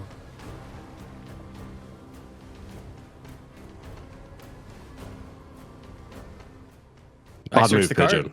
Yeah. Yeah, I mean the cart has I- some bags of flour in it for certain, but like they are literally just placed there to cover the body, which has been pushed all the way up against the back of the cart, and then the bags have been like stacked, sort of as if there's a lot of flour bags, and there's really just a few. All right, here's what we're going to do. Get in that cart and put that wig on. Okay. We're going to Thornwood. Wait, you think someone's gonna meet him? He's not using it for himself, is he? I shrug. You should put the wig on. No one's going to believe I'm a woman pigeon. I Look pick at- his key up, Neil. I'm sure he has a key. Key? Like lock and A key? key, like he must have a key to his door or his house. There's no key on the man. No. Most houses don't have locks. Okay. Well, Yeah. we go to It's Thornwood time. Wait, how many days is it to Thornwood? 2? Well, He could be 2 and a lying half. about going to It's- Thornwood. Yeah. He could just be lying. All right. I'm I think sorry. you should- I figured he was a wizard. I think you should take the cart and take the wig and see what you can do in Thornwood, see if you can work it out, and I'll head back to the town. What do you think? I mean, I think this is kind of a dead end.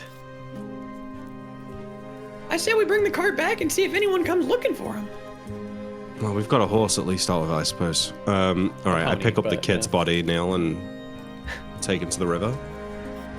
The young man who was buried yesterday, you're just gonna toss him back in the river? No, the Oh, guy oh. that pigeon killed. Oh, the murderer. Yeah. Or the, Yeah. the grave robber. The sorcerer.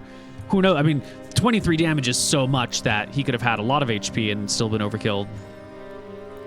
Well, if he was a wizard, he'd have a spellbook probably, but Ah, that's could be true. a sorcerer, I suppose. No, there's not been any sorcerer seen for No. 1,000 years. I chuck him in the river. Yeah, his Yeah, body that's fair. floats down the misty river. Yeah, and then I head back. I head back too. All right, you're taking the cart. I'll take the horse.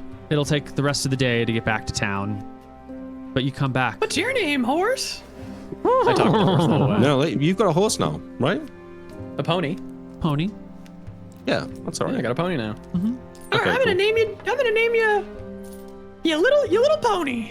When I get back to the town, Neil, I'm gonna take the cart right up to the graveyard and bury the boy again. And hopefully his family hasn't worked out that this has happened, but if they have, at least we've got him Gregory back. is there waiting for you guys, pacing anxiously as you arrive as the sun begins to set. When I searched the body, Neil, did I find a dagger? He had like a small knife that you might use for cutting twine or cutting an apple or whittling, not a weapon. I only asked This that because fella there was a looks kid strong who enough. died. Yeah. There was no cart tracks in the town, was there? So whoever did this carried the body from the grave all the way back to the road? He carried about halfway to the road and then he dragged it the rest of the way. There were drag marks. Yeah. Looking at him, does that seem reasonable? That he was strong enough? That would have been his strength. Okay. He was a strong young lad, and the person who was killed, the body that he had taken was a younger person's. Yeah. Okay, fair enough. All right. Well, we bury I give the body back to Gregory, and I say, the gods, did you the found parents him. find out? No, Yeah, no I one's think it's come by just to visit the grave yet. It's just a grave robber, I think. He was taking it to Thornwood, I think. Maybe a surgeon. Oh. Looking to find bodies to operate on. Will he be joining the jail soon? Afraid not. Oh, you let him go? He's No. Yeah, he didn't make it through the encounter. Oh, I see. Should I dig a second grave? No. Of Too course. far away. I'll get to work reburying the little boy. Please don't tell his family. It wouldn't do well for the reputation of the course not. graveyard I agree. if people thought it was unsafe to bury them here. We'd have all sorts of backyard burials, and that's a recipe for disaster. I agree. No, I won't tell them. And Gregory, good job today. It seems that we've now got grave robbers to contend with, as well as all of the supernatural nonsense that's going on. But make sure you keep your eyes peeled. Is it possible that the two are related? I don't think grave robbers can explain everything that's been happening here. I'll keep quiet about what I've seen. Yeah. And, Sheriff? Yes, Gregory. I feel silly saying this, but I've been hearing the winds whispering my name again in the night. I get down off my horse and come over to him. What exactly have you been hearing them saying? I lay in bed. Sometimes the winds blow. Sometimes the limbs break. They call me. Gregory. Pigeon. I call Pigeon back if he's nearby. Yeah, he's nearby. He's with his pony. I named it my pony. That's a good Let's just name, go right? Let's go and take a look at Gregory's house. See if there's any of those footprints by the window. All right, I'll check the house, Neil.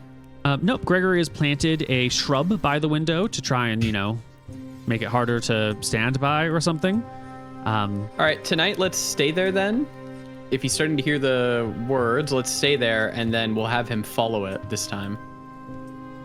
And we'll follow him. Maybe you should stay. Is there a tree or something that Pigeon could hide in where he can see absolutely. it, but There's a ton of not trees in be- the area. Not be there, right? Yeah. I think you should do that, and then All right, we'll do that tonight, but you should be there yeah. too. Yeah.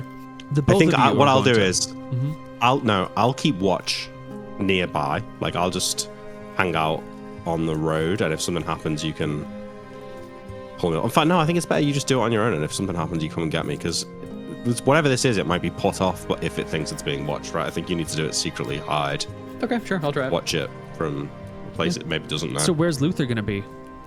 I think I just go normal. I go to my house. I don't Okay. I don't drink tonight. I get ready to be Sure. called if needed. But you are, more than a mile from the grave. If it's more than a mile, I will. More than a mile. You should just stay inside his house and hide for the night. No, because this thing might be able to know. Is there a barn or somewhere nearby where I could be like, listen, I just need to stay in your barn? There's his So I- shed where he keeps his shovels and other tools, which is No, basically adjacent to the house. Is there not a house nearby that I could stay in? There's not very many houses near the graveyard. There is an abandoned village, maybe a quarter mile from the graveyard. Yeah, I'm going to stay in one of them. Sure. And tell Pigeon that's where I am. Abandoned village, quarter mile from the graveyard, you say? Mm-hmm. That's convenient. Well, I head over there and I spend the the afternoon looking around that place for, make sure it's safe to stay there, but also make sure there's no monsters staying there. But also, I put my pony inside the keep. Making sure there's anything weird going on. Put the pony inside the keep. The guardsmen, who are not knights but are just regular local employees, ask you where you got the pony. Oh, I killed it. I give him the story. Oh, you just straight up, I killed a grave robber and stole his pony? Yeah. Not stole. Stole. Sorry. Commandeered. Stole. Yeah. Confiscated? Yeah. Civil Confiscated, asset yeah. forfeitured the pony? Absolutely. It's my the pony pony- now. His name's my pony. It was no life for a pony Yeah. with that guy. I mean, they shrug. It's none of their business. If there's a problem, it's above their pay grade. Put him with the Absolutely. groom. Done. Who are they going to tell? The sheriff? All right. I go and I hide Neil for the night, if that's the end of your... You do. Stuff You for the night. hide for the night. Wait, I check in with Nigel and Senex during the day as well, just make sure nothing happened in the town while we were gone. Well, Nigel tells you that Senex is a sort of a lazy pushover who sucks up to the local townies and doesn't get things done. But Nigel's been on top of this stuff, and he has found a whole bunch of problems that have been going unnoticed by the lazy and lackadaisical leadership in this town. Did you know Right. that Well, the no, Thatcher Nigel, let me stop family you there. has been hiding grain under their floorboards that they haven't been let paying me stop you taxes there, on? Nigel. I'll take a full report tomorrow morning. I've got work to do tonight. But remember, we're all one team here. We need to work together, not score points against each other. And I'm not scoring points. I'm just saying it as it is. You know? All right, and these well, peasants you are can report- hiding grain. I used to be a peasant, I know the secret techniques where to hide the food so you don't have to pay any fucking taxes on it. And these motherfuckers, they've left grain trails to their floorboards. There's a whole wealth of a kingdom underneath the houses of this town. All right, we'll check it out tomorrow, Nige. Good. Good job. All right, I go to this I village and start searching it. instruct our guy that when he hears the voices, he needs to look out the window with the shrub, and then he needs to count to What if it's 1,000. What if it's actually a ghost or a revenant or a Luther zombie? and I will be there to help you. You're gonna count to 1,000. But if I I'm get to the gonna run it, window and it's right there, what if it gets me? It's not gonna be at the window. It's gonna want you to come to it. It's gonna be somewhere else. I just need to see you at the window so I know to go get Luther. But you'll be looking at the window, won't you? Yes. So if something's there, you'll stop it, right? Oh, yeah, for sure. I just Look at the window. I'm Look afraid. out. I You'll be understand. all right. Count to 1,000, and then I'll get Luther, and then we'll come and you'll follow it, and we'll follow you, and then we'll kill it. Okay. Why don't we take a short break? It's nighttime. Well, so I didn't find anything in searching the village, no. No, it's just an empty abandoned village. Okay. All right. I mean, give me a Yeah. perception check. I haven't rolled any dice, but why would you? Yeah. No, I thought maybe, because I thought with this being a close village to the graveyard and it's abandoned, this might be a good place for a monster to hide, The only monsters that would hide here would be giant spiders. You find regular sized spiders and plenty of spider webs and some corpses of rats, but nothing else. Okay, well, I hang out. All right.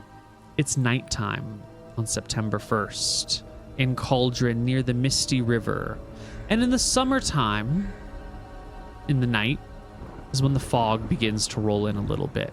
I grew up in a warm part of the world near the ocean, and in the summer, all summer long, the fog would come in at night and it wouldn't burn off until midday. Cauldron's not on the ocean, but it does have this warm river, the Misty River, that produces copious mists off it all the time. And the grave is not that far from the river. And on the nights in question, there's a gentle mist that engulfs Cauldron. This is a normal part of daily life.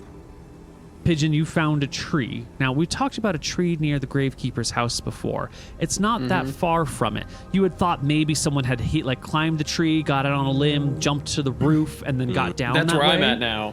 That's the tree you're in. This tree has a good, clear sight of the house, even though it's foggy out. Like, you're not... There's definitely a tree where you can see the house well, even though there's mist. Good. Yeah. And you're sitting in this tree. And Pigeon is a quarter mile away. Luther's a quarter mile away. And the Gravekeeper is in the house. It took him a while to redig the boy's grave. It took him well into the night to dig the boy's grave and rebury him. You could have watched him with lanterns placed around where he was working. You watched him from the tree as he patted the last bit of soil down, came back to the house, put his shovel inside today. You watched the lights in the house flicker for a little while as he prepared himself for bed and then blow out. And now here you are, cramped and crouched in a tree, cold fog around you, waiting for something that may never happen. How long do you wait, Pigeon? Are you The whole night. You're gonna be up all night long. Yep. I feel like this is my one chance to fucking solve this, so. Aren't you gonna get bored? If he gets bored, he will... What do I got on my character sheet? He'll learn to twirl his lockpicks. Pull the lockpicks out and spin them in your fingers. Okay. I don't use my lockpicks. I use the one that I stole. The spare lockpick. In case you drop That's a good them. idea. Well, Pigeon. Monday, the 1st of September, is a new moon. It's dark. The fog also helps blot out the stars, although it's summertime, so there's a lot of stars out. And late into the night, probably early morning, very, very early morning on the 2nd, you see something. Out of the mist, you see a woman in all white, head to toe. There's fog around her, there's fog before her, fog behind her. Maybe she's also slightly transparent at the range that you first spot her, but there's definitely a figure all in white, striding through the moors in the fog on this night. She's coming from the direction of town. She's going to be passing near to you, headed in the direction of the grave. The grave or the Gravekeeper's house? They're both the same direction. You'll need to wait longer to see where her actual Which grave beeline you... is. Sorry, I know I'm not there. Which grave are you talking about? Graveyard, you know, the Oh, okay. big, yeah. I mean, I can't get Luther. He's pretty far, right? He's a quarter mile away. And if you get out of this tree at all, you'll be the only other thing moving. Yeah, I'll wait. I'll watch what she does. Yes. She walks not directly towards the Gravekeeper's house, but in the direction of the graves themselves. Across the moors, past the house, into the graveyard. You can... Do I know who she is? Can I notice her, or...? She, the white figure, the woman in white, has a hood that comes up and rests over her face, over her head, making it impossible to really... I mean, she's got long... Is it a dress, a frock? I'm not sure the technical term, but it covers from like head down to toe. Give me a perception check at -3 because of the fog. A 23. You will notice that she wears no shoes as she walks across the grass.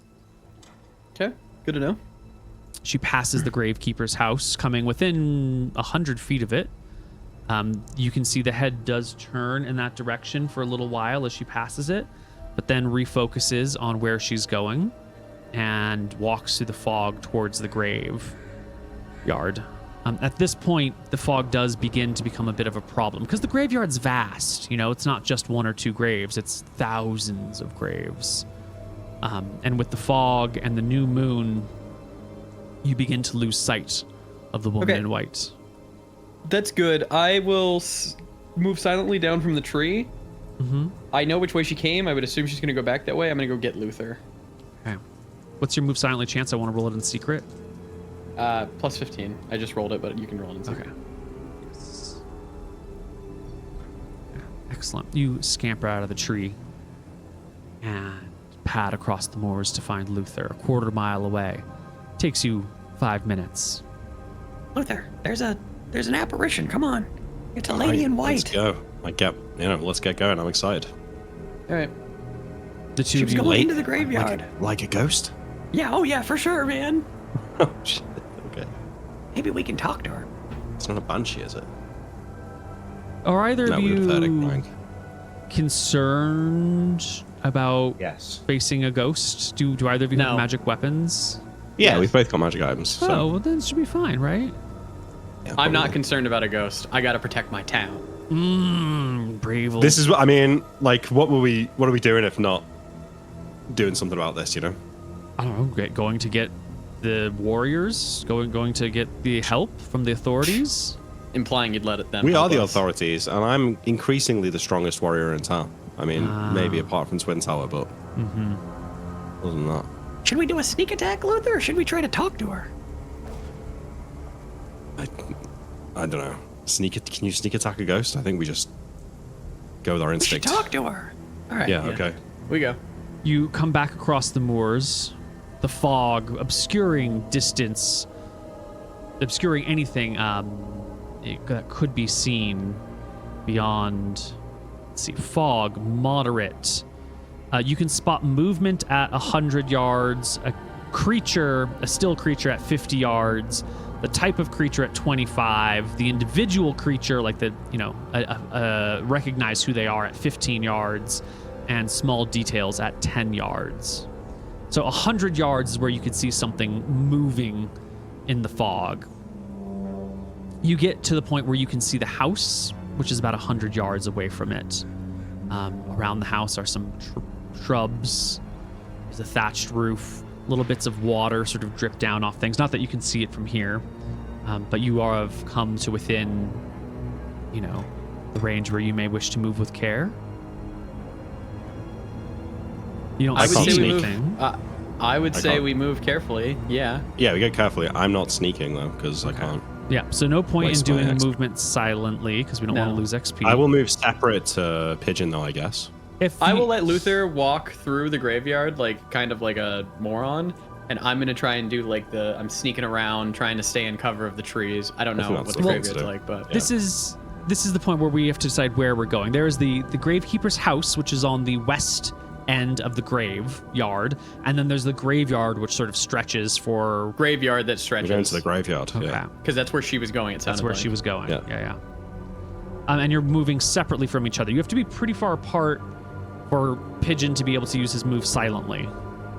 Sure. Okay. Not that far, surely. But I mean, far enough that your sounds would not be heard. Right? Well, no, far enough that if somebody turns to look at me, they're not looking at him as well.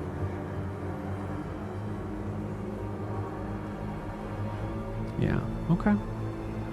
It's okay if they turn and look at me. You're both headed to the graveyard separately. Yeah.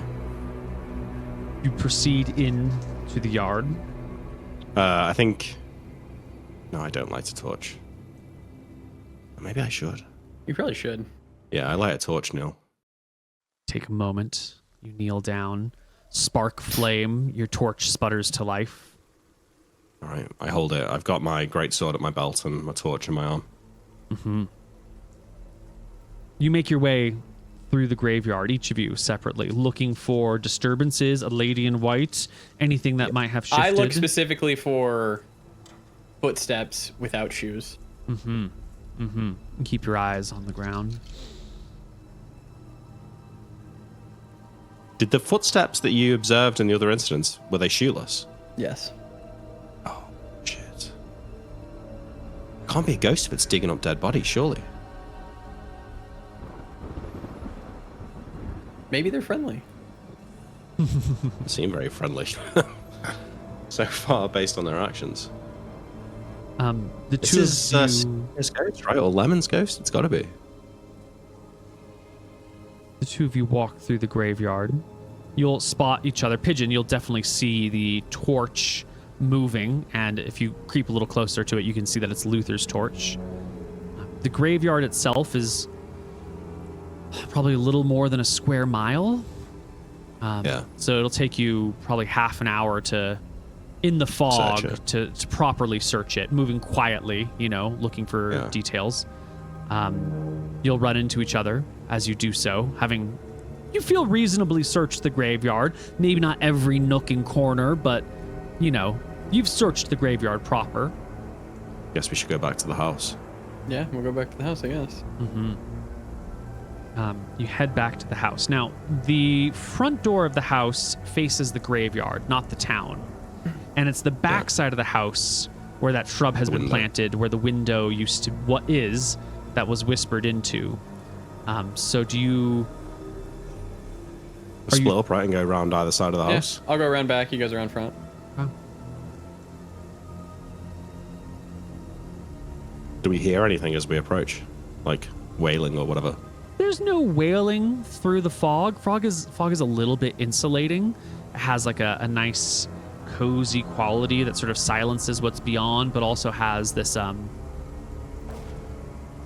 don't know how to quite describe the sound of fog, but it's not actually dead silence. There's always just a little white noise with fog, at least where I lived. Maybe it was the ocean that I was hearing. You don't hear each other. You don't hear footsteps. You come round to either side of the building and find the gravekeeper at the window looking out left and right.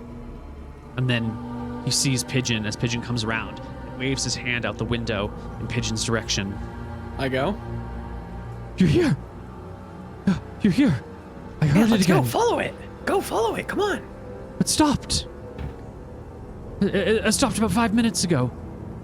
Okay, which direction? I was just out the window that I heard outside. It didn't... I will search. I'll do a tracking check, Neil. I'm going to look for footprints. Oh, yeah.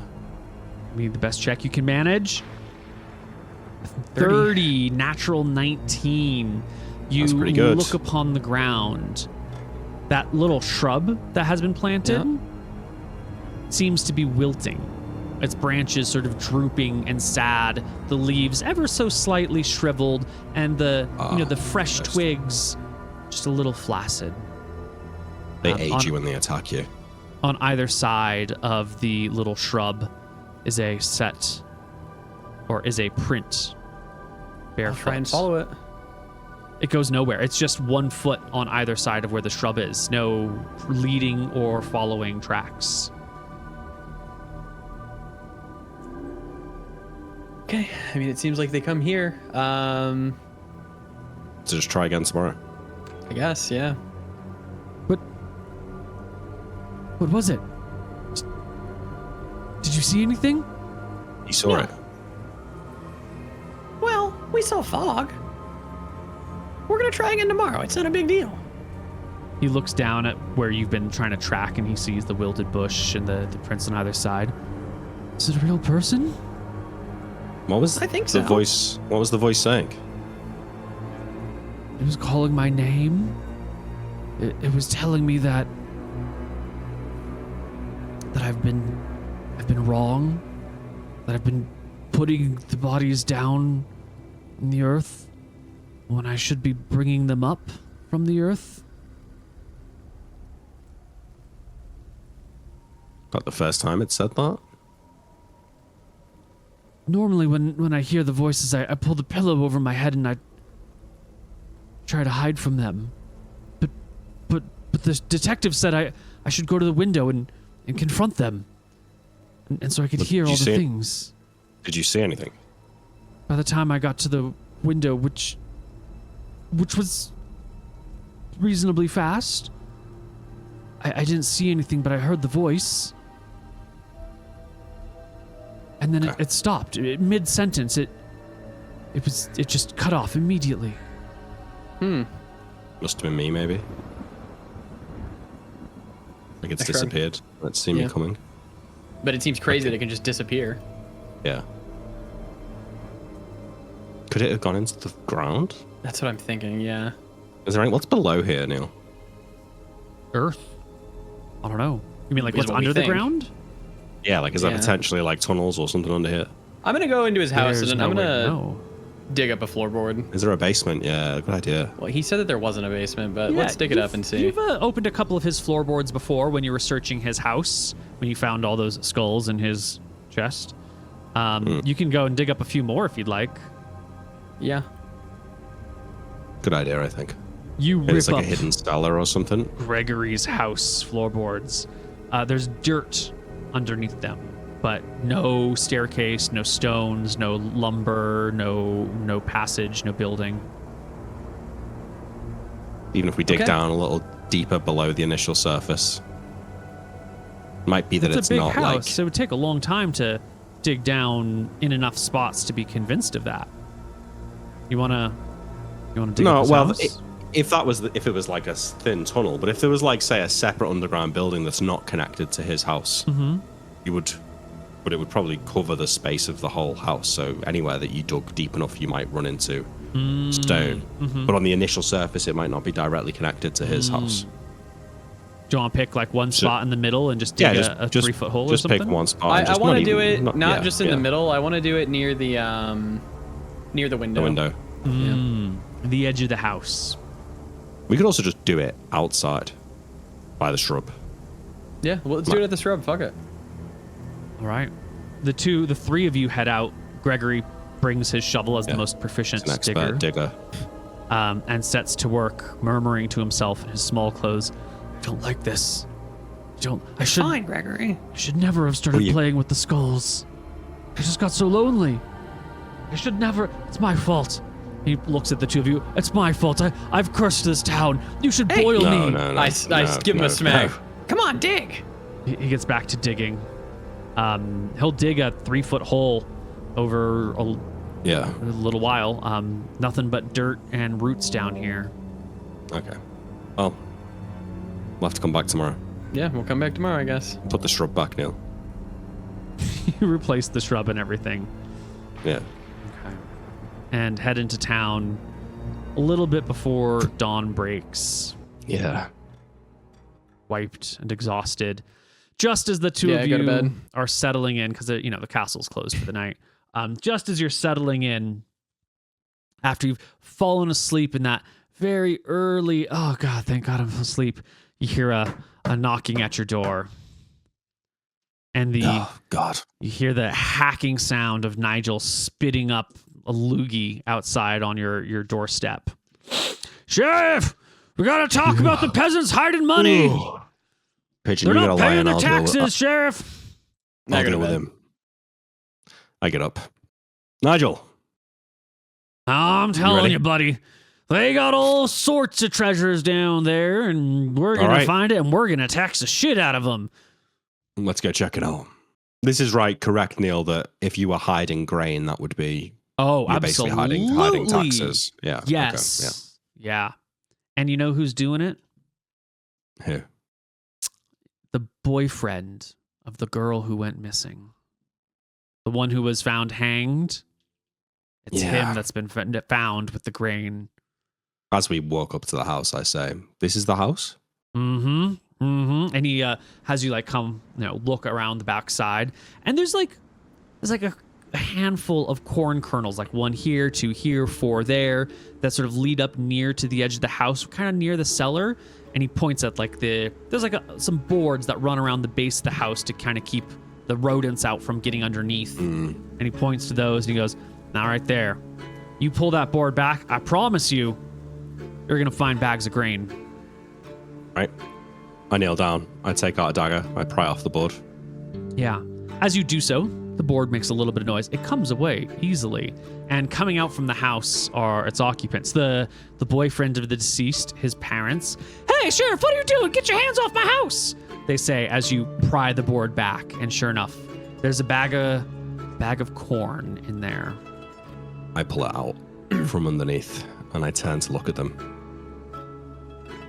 "What's this?" "Gotta keep the corn safe and dry. Buried under the house. It's the best place for it. Now what are you doing ripping up in my house?" When was the corn harvest? Actually, it hasn't happened yet. This must be last year's corn.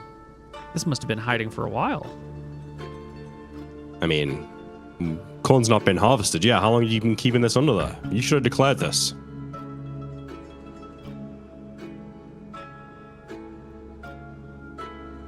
Well, we did declare it.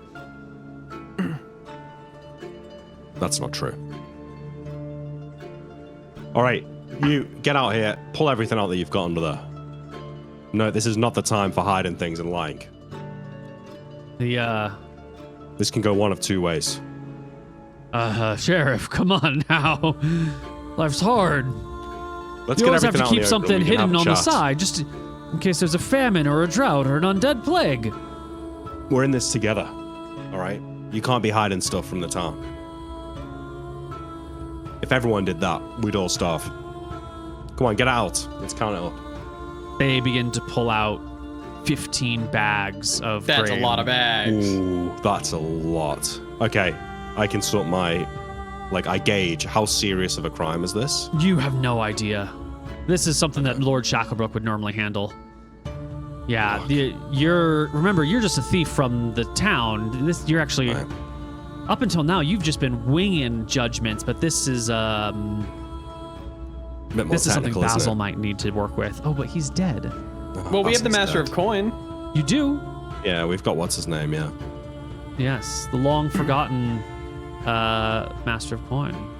Wait, so how does it work with the harvest? Do they give all of their harvest to the town and then they get some grain back? Like everyone gets grain back? Or do they just have to give, say 3 bags or whatever? Typically, they owe the Lord of the Land a set amount of food, Yeah. and they get to keep whatever is left over on top of that.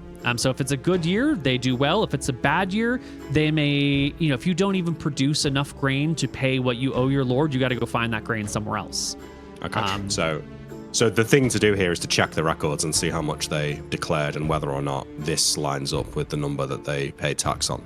Correct. And so a system like this, usually if you hide grain, it might not be that big of a deal, but there are, additional rules. If you produce over this amount, then you owe a percentage here. If you, it's a complicated set of documents that I get the impression Luther was probably maybe skimmed or was more interested in. What's the name of the treasurer guy again? Is it like Wolfston Freeman. Wolfston Freeman.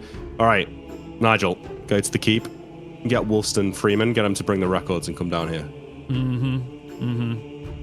The family looks at you. Yeah. And the husband of the family says, wait, Nigel, hold on. And he kind of comes up next to you, Sheriff. He goes, Sheriff, I admit I've been wrong, and this is my fault. How can I make this right with you so it doesn't get out of hand? I look at Nigel, and then look back at I gauge Nigel's face. Is he got a face of disgust? It's pretty obvious he's what's just going got a on here. disgusting face all the time. Like Nigel is just sort of, he doesn't really. I put a hand on this guy's shoulder and I say, "Listen, Bill, it's gone too far for that." Well, I have some money. I have some liquor. It's not about that. I know that your boy's been through a hard year. I know it's been a tough year for some people out here. Let's get Wolfson down here. Let's see what the situation is, and we can make it right. You're lucky that Sheriff, we all know what happens to people who break the laws around here. I'm sure we can find another solution. And he looks over at his wife. How would you like some company for a few nights? No one's gonna die over a few bags of corn, Bill. Are you sure? Yeah. He looks let's down get himself. Wolfson down here. I could give you company for a few nights.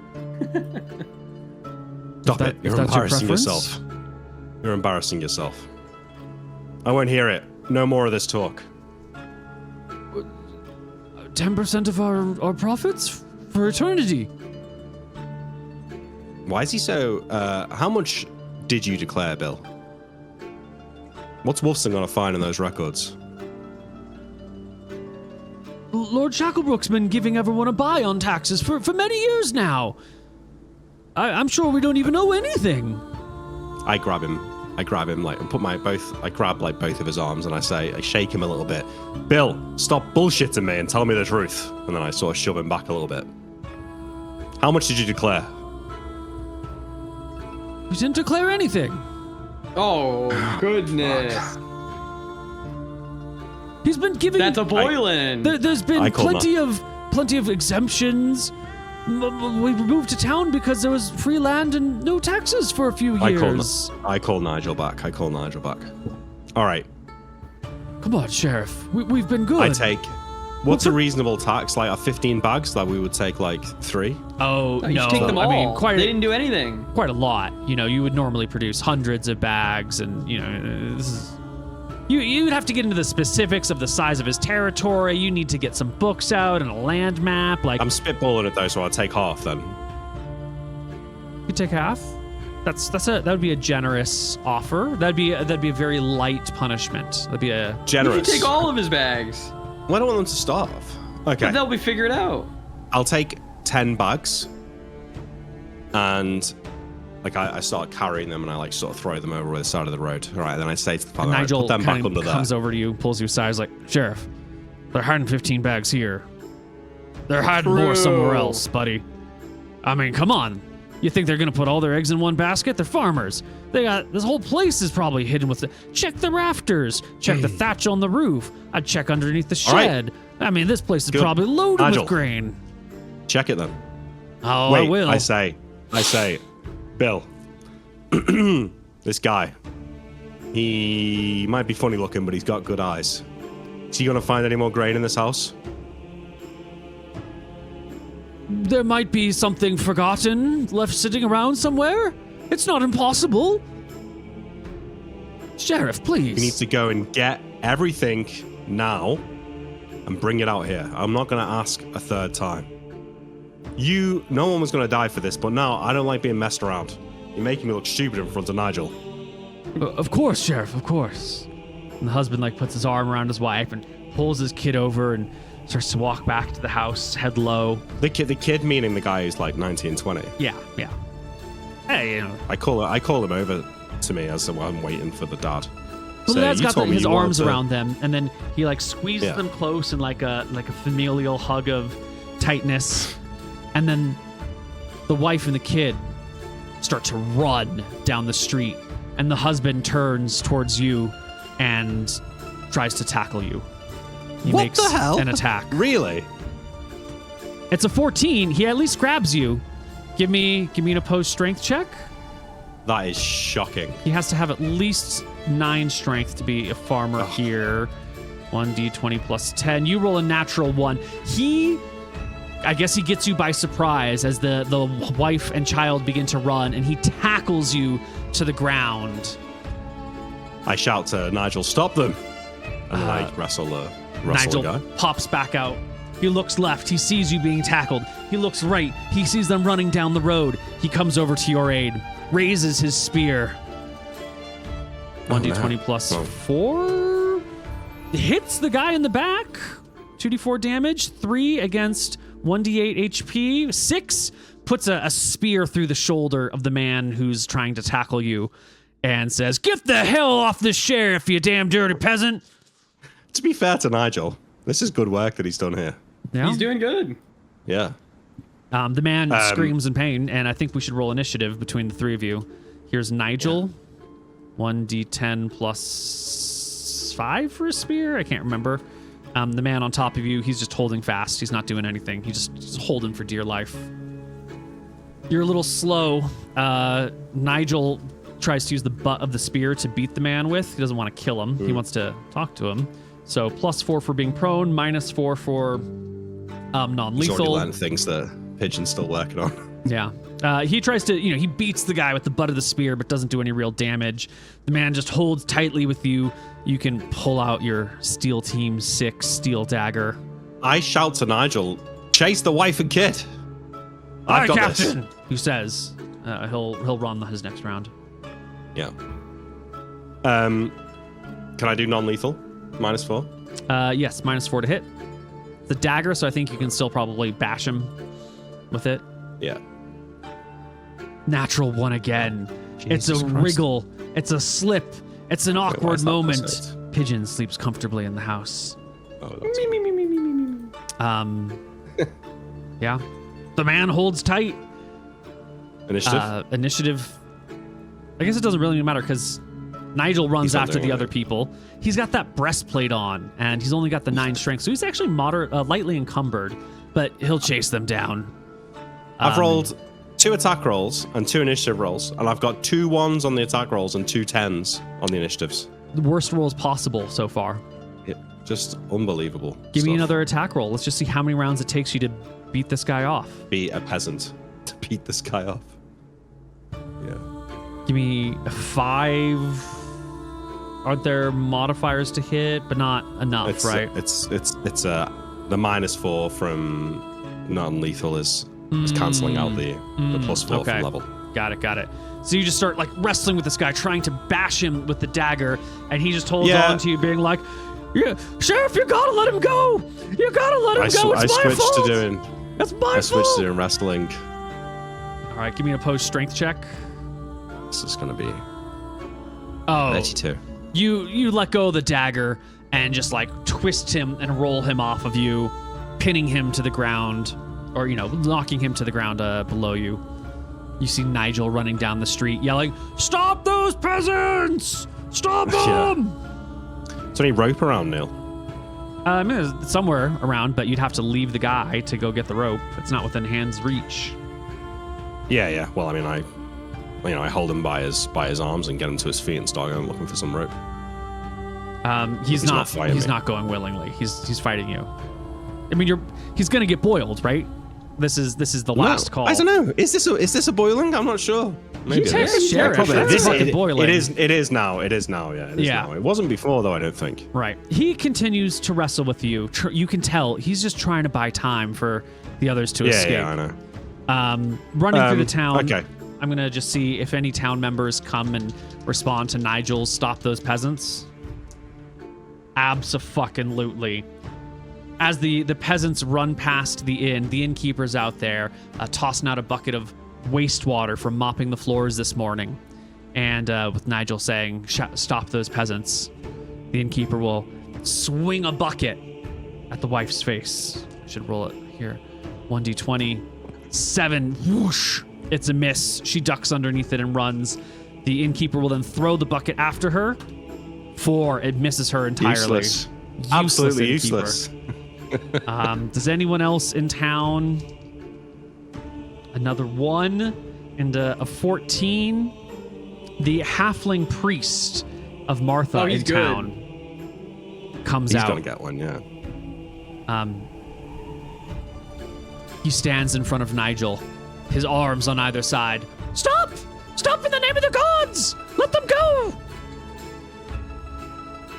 What? He's trying to stop Nigel. He's trying to stop Nigel. What Nigel a fucking moron. Punts disrespects the gnome, the halfling. 1d20 plus 9. Tries to bowl him over, but gets caught up in the little tiny halfling's body, and the two of them hit the dust. You can eventually wrestle this man. You beat him strength by pretty far. Yeah, I start beating him up at this point. Yeah. I knock him out. Well, he might. There's a non-zero chance that he could actually hurt you. I'm going to give him opposed wrestling checks. You make your attack roll. He makes his. He rolls a 9, which is a miss. You roll a... Am I just doing a basic melee attack? Yeah, basic melee attacks. 11. Guy's at 3 HP. You're doing a wrestling attack. 11 is Stop in the name of the Lord. For 2 points of damage, bringing him to 1 with a 10% KO chance. 1d100. It's you rolled it. It's fine.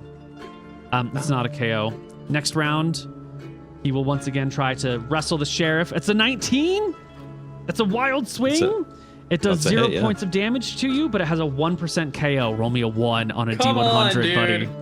Let him be knocked out. That would be fucking awesome. Yeah, he doesn't knock you out. You roll an 11. And then I hit him with an 11. It's another hook. 2. He goes to the ground unconscious. I go and find some rope and tie him up. You tie him up. Nigel comes back. Sheriff, I'm so sorry. They got away. It's be damned. Well, we got this one here, he says, rubbing his hands Bill together. now. Well, I guess you're going to see your first boiling. I heard about the Boylans. I ain't seen one yet. Well, you won't believe it until you see it, but we're gonna have to wait for Lord Shacklebrook to get back. We're gonna take him to the dungeon for now. All right. So I carry Bill to the dungeon. And I say to Nigel, What about Pigeon? his wife and kid. Well, I don't know what pigeons do. I'm just talking to Nigel on the way to the keep. I say his wife and kid aren't going to survive out there in the wilderness. It's dangerous. Oh, I'm sure they're headed back to the city or family somewhere. I mean, unless they're the only people they got left in the world, they'll be headed somewhere. Everyone's always got a backup plan, an escape route. All right. Well, listen, I'm going to take this guy down to the jail. You get a cart. We brought one in the other night. Get a cart and take these bags of corn and bring them over to the keep. Oh, I'll Get 'em in search the in whole place. I'll find every last bag there is. Rest Good, assured. Yeah, all right. You sort that out. I will go. What's the best way to catch these guys coming in? Do I know like what family they've got? Just put a fucking bounty out for them for like 10 gold. Someone will turn them in. Yeah, they were headed north, so they're going somewhere. Okay. I go into the inn, and I will tell the innkeeper that. You're taking the body to the person. Sorry, to yeah. the I do jail that first, but I'm going to tell the innkeeper that there's a 10 gold bounty for information on those two. Well, unfortunately, something will interrupt you before you get there. Oh, okay. You take him to They're the trying to jail. save Bill. Oh my god. Yeah. And you get into the jail. Oh. And Is he still unconscious? the man is unconscious for D10 rounds. No, he's woken up by now. Like, you've tied him up. Is he and I think cooperating? you're walking him, and it's clearly maybe a moment of struggle, and then he gives up. He'll ask, did they get away? Did they get away, Sheriff? They did. Oh, he breathes a sigh of relief. Okay. I'm sorry to have hit you. It's a stupid move, Bill. You know what's going to happen now. Oh, what was going to happen anyway, sir? I couldn't let my wife and son get boiled, too. I wouldn't have done that. Once you find all the grain, you might say different. How much is in there? Shrugs. All of it? 50 bags more? More. What did he find, Neil? Tell me. Your son wanted to come and work for me, you know. Yep, he was talking about it. I had to convince him not to. Although, now that You're I think clearly a about bad it, role model. might have been better if he had. Well, Cauldron's a town of second chances. You aren't going to get a chance, but if he comes back and owns up, maybe we can do something. Hell. But you, Bill, you got about a week until Shacklebrook gets back here. I'd make your peace. Any chance I could persuade you just to kill me here and now? I consider the words of the cleric. You know, in my like, how would they execute people in Stromheim? In a real, Hanging. what's a good way of execution? Hanging, Yeah. beheading, is that also? It's a little gruesome. It's got a bigger mess to clean up. You might behead people for like certain crimes, like if you wanted to give them a certain amount of honor, like they were someone important, and you wanted to give them a faster, cleaner death. It's like physically messy, but it's generally considered a better way to die. Hanging is the general punishment. It's easy to clean up, and if it goes wrong, it can be nasty. Usually, it's pretty straightforward. So hanging is the default method in most places. Nothing I can do for you right now. I'll see if I can come up with something. Man.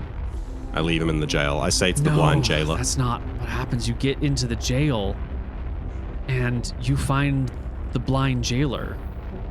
But he's in the jail cell with the man who's raving all the time. And the man who we've forgotten even who he is, that's raving all the time, has no more eyes. Like his eyeballs are missing. And the two of them are in the cell together. Is there a torch on the wall?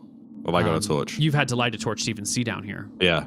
I hold my torch close to the cell as I see this scene. What is the blind jailer doing? Has he got blood on his hands? No, the blind jailer is just sort of sitting next to the man. They're both sitting on the ground, like their shoulders touching. The man with no eyes, rocking back and forth to himself quietly, and the blind jailer just sort of sitting in the darkness, the jail cell wide open. The cell that they're in is open. Mm-hmm. Remind me that I'm just going to remind myself of the guy's name. Harris. Harris! What the fuck is going on? Is that you, Sheriff? Yeah. This poor man, he gouged his eyes out. They've never seen anything like it before. What are you doing in there? Why is the gate open? The man's a lunatic. He's not going anywhere. Came in here to make sure he didn't hurt himself further. Well, I need you out here. Open that cell. I need to put this guy in there.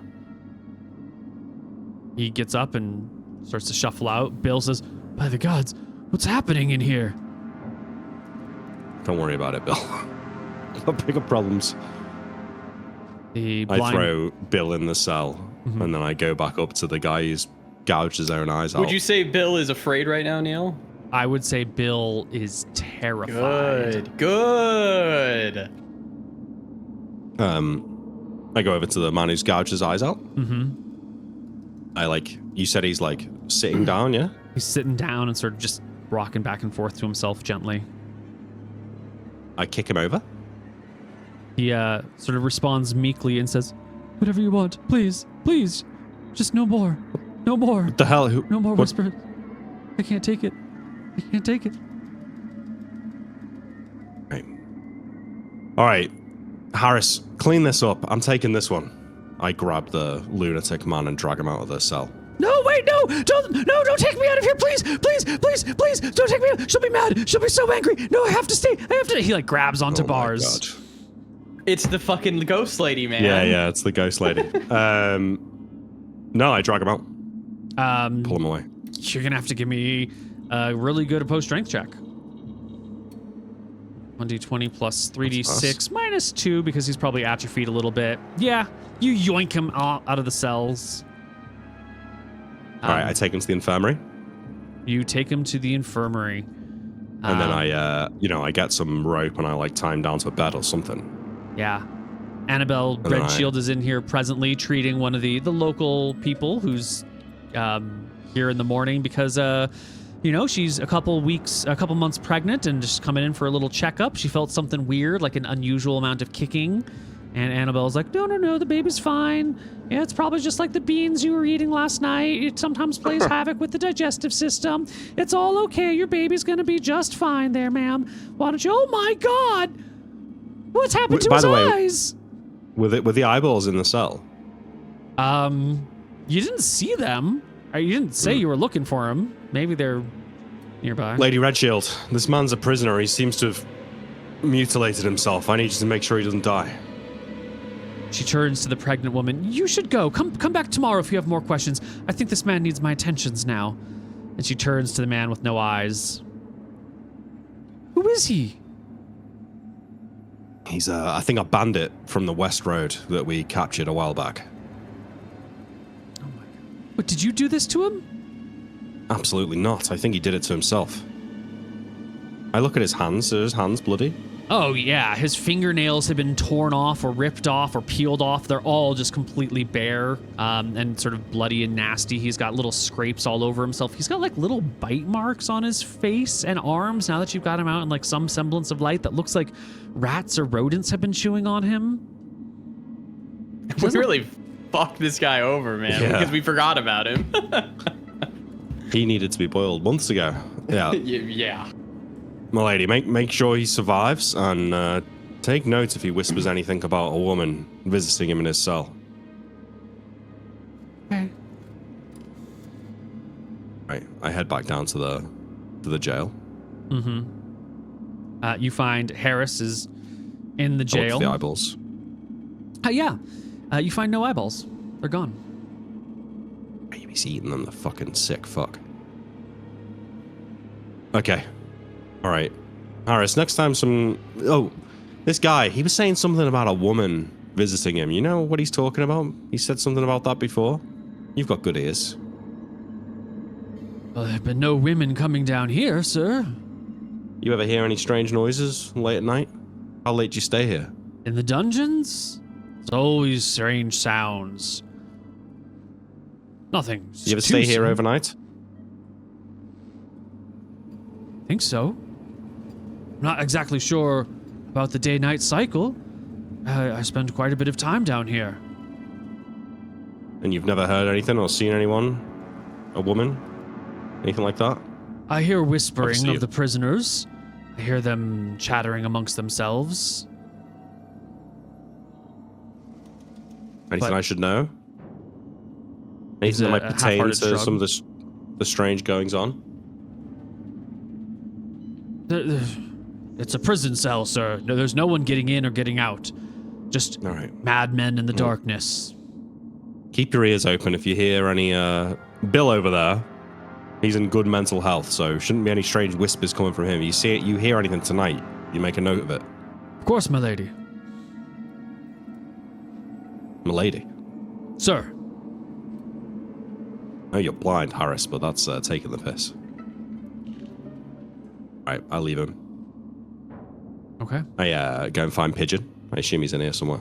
Nah, Pigeon's sleeping back at home. You know, he's at full HP. Oh, I left him asleep. Yeah. You left him Oh, asleep? God. Yeah, Pigeon. Oh, You've it's been a long had- day. I forgot. I've not had any sleep.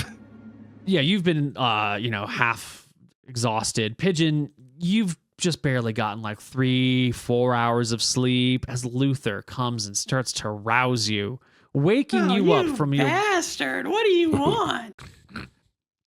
Some crazy shit going on today, Pigeon. You'd have liked it, actually. We got a man in the dungeon for a boiling. Ooh, let me go see him.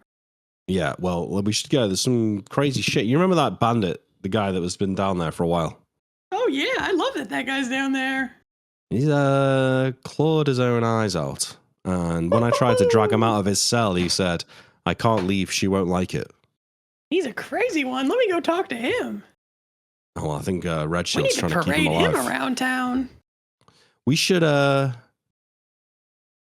you think we should stake out the dungeon? I think we should boil him. Yeah. We should boil him, sure. But you think we should stake out the dungeon? No, Or are you going to do the tree again? let's do the tree tonight. Go to bed. I'll handle this. Right. Also, I explained that, we've arrested Bill. There's all of the grain that Nigel's sorting. But can he go to the inn and say that there's a 10 gold bounty on insert the wife and the son? Yeah. I'll go to the inn, Neil, and I'll tell the innkeeper. I go and get some sleep. There's a 10 gold bounty on whoever brings us or gets us information that will get the wife and the son. I saw them running away. Yeah. That's not enough. I need him here. I Uh-huh. put 10 gold on the counter. All right, I'll pass the word out. I'm going to take it off my sheet, and then he can just... Praise the stair. No, praise True. Teresa. Teresa? But don't we want Oh, good yeah. law and order in town? No, I want people to start actually having a little bit of fear around here. Fear? Fear keeps you acting good. If maybe people Fear were a of the little afraid, they gods. wouldn't be hiding their... Yes. They wouldn't be Right, hiding their right. grain anymore. Oh, is that what they were doing, huh? 200 bags. I lie. Shakes his head. I keep my This is like ledgers good nice and news. clean. Would you like to review my ledgers, sir? Right. No. But tell everybody we're going to be going through houses and we're going to be searching. So if they forgot any grain on accident and they don't want to get boiled, they should turn it in tonight. You want As me soon to as go possible. door to door throughout the town and say this? No, just whenever people come in tonight. Well, how is the rest of the town supposed to know? Oh, I'm sure people will spread the word if they don't want their friends boiled. Of course, my lord. I leave. Okay. Good. We'll inspire some fear around here. Lord I go into the Shacklebrook's keep. out of town for a couple of days. Leaves- Pigeon's a law unto himself. I go into the keep. I go to the to the dungeons. You know how like when you've got like a brother or a sister who like gets into trouble, but you just can't stay mad at them because they're family. That's how I feel about Pigeon. But instead of getting into a little bit of trouble, he's just like, a mass murderer, psychopath. You know what? I just can't get mad. Look at his cute little eyes. He's got your back all the time, you know, and that's invaluable. You just have my back. It is. I'd be dead if it wasn't for that. I tried to get him to turn on you multiple times, and he stood by you no matter what. Me and Shacklebrook are the only two people that he won't turn on, and it's touch and go on Shacklebrook at the moment. I go down to the dungeon. Yeah. I tell Harris that he's relieved for, like, I don't know, he can go get some food and go use the bathroom. Oh, yeah. I'll watch the guy. He goes out, and it's just you and Bill down here, the new prisoner. I caught your wife, Bill. What? I caught him. No. Your No. wife and his son, I tracked him down. No. Yep, they're in the pit. They're in the boiling thing right now. No. Oh Please. my God, Please, that's so Richard. fucked up. Cooper, detective, switch me out with them. Please switch me out with them. Do anything you want. Please, please. Where's all the grain? Tell me. He starts telling you. He starts talking about how he hides it in the rafters. How there's this shed with with a chest. Who else is in hiding it. grain? I don't know about anyone else, but and he's All right, well then they're gonna get boiled. Well, that's fine. I don't care about them. They can all boil to hell and back. But please, switch me out with my wife and son. I'll do anything you want. I'll serve you. I'll kiss your feet. I'll dig close holes the door. for you. No, That's so fucked up, bro. Cooper! Detective Cooper! There you go, Teresa. I'm really causing some fear around here. And I'll go to the infirmary where I heard the guy was. Oh yeah, there's Annabelle Red Shield. She's dabbed some. Is he good enough to walk? I don't think he's in any condition to go anywhere. We're gonna need to boil him. Oh. It's a shame to put so much work into fixing someone who's going to go so quickly. I nod. The man Well, looks thank you for helping. calm and quiet. He's tied down to the bed. He's not really moving very much. He's just sort of We need relaxed. to talk to this guy. I'm we gonna can't talk to him. I know. all right. I get him. I'm gonna start bringing him out, Neil. I mean, this is an interesting thing because the one of the few things you do know about the law is that only the Lord can sentence someone to death. In fact, technically, He has been only sentenced to death. We just Oh. haven't had time to do it. Okay. Is that right? That Yeah. probably is right. That is genuinely right, I believe. We just never boiled him for some reason. We're comfortable But banditry- boiling him without Shacklebrook being here. I'm not. I don't think I will allow it to happen until Shacklebrook gets back. We can just wait a week. Well, there you It's go. not But I worth am going the to take him risk. out of the castle at least. Where do you take him? I take him on a walk for now. I take him on a walk to the graveyard. Yeah, well, once you get him, untied from the bed and then tied his hands back together, and you try to get him out of the infirmary, he goes, "No, don't take me out. I like it here. I'm happy here. Please, What, in the please leave me." infirmary? Yes, this is where I belong. This is my home. I've I'll never been whisper so to the happy guy. in my life. Don't you want to see your lady? I'm gonna take you to her. I can't see anyone anymore. It's The wonderful. lady in all white. Do you know her? The lady? I know the lady. Of course. I serve the lady. I worship her majesty. Well, come on. Let me take you to her. No. She'll come for me. I just need to stay here. I can't go to her.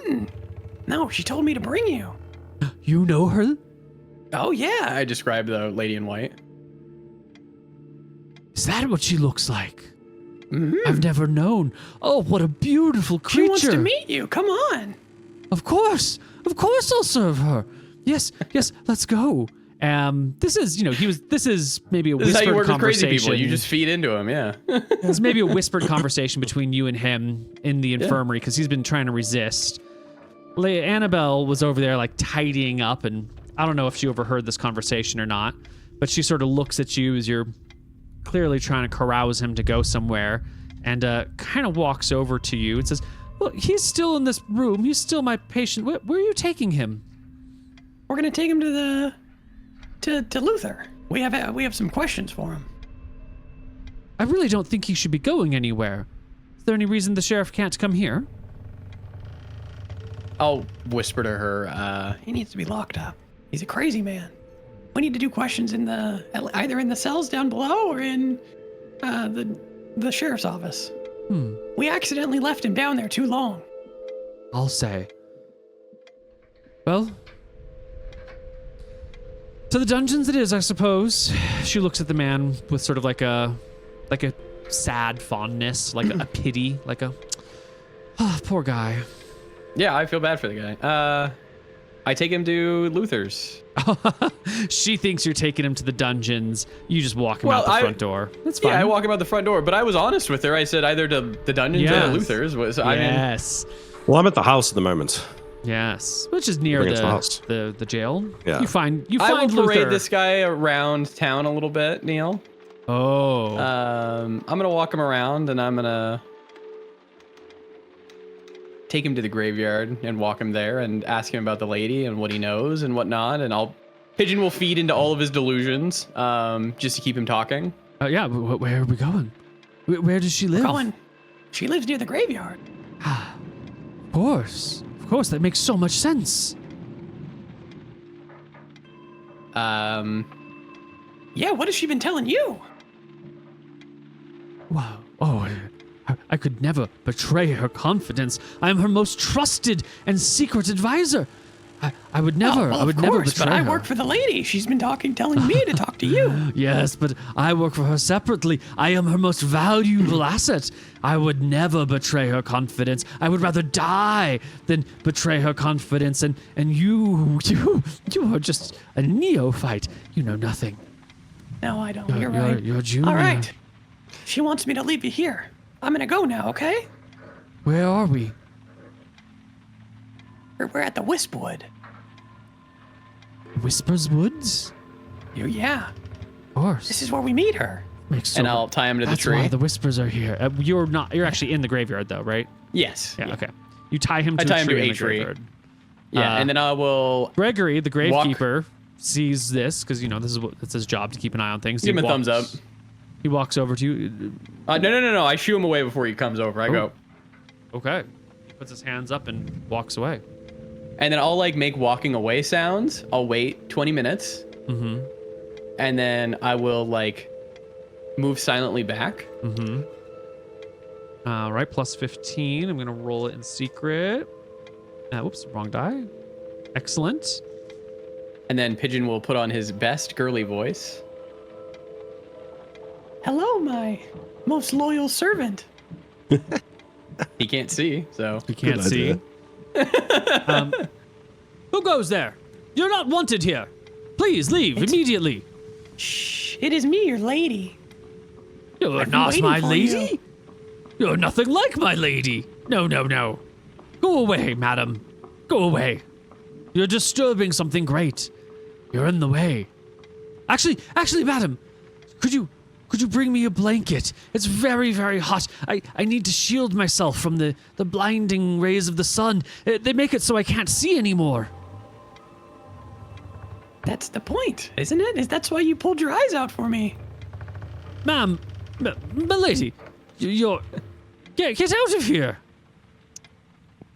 All right. I walk away. I will come back as Pigeon and I'll... Oh, she wants us to meet somewhere else. Come on. I'll grab him and I'll take him. This is the right spot. I can feel it. She's very near now. We just have to wait. Wait in patience. Then she'll reveal it to us. He might actually be good bait, Nick. Yeah, he might be, yeah. We'll leave him here overnight. I go over to Gregory, keeping this guy in sight, and I tell him to go get Luther. Sure. Luther, you're awoken from your sleep. I tell Luther to bring a blanket. You've had maybe 3 hours of sleep before Gregory brings you. I grab a blanket. Mm-hmm. What's the blanket for? I don't know, but what's Pigeon doing in the graveyard? There's a man with his eyes gouged out tied to a tree in the graveyard that Pigeon keeps walking towards and then away and speaking with.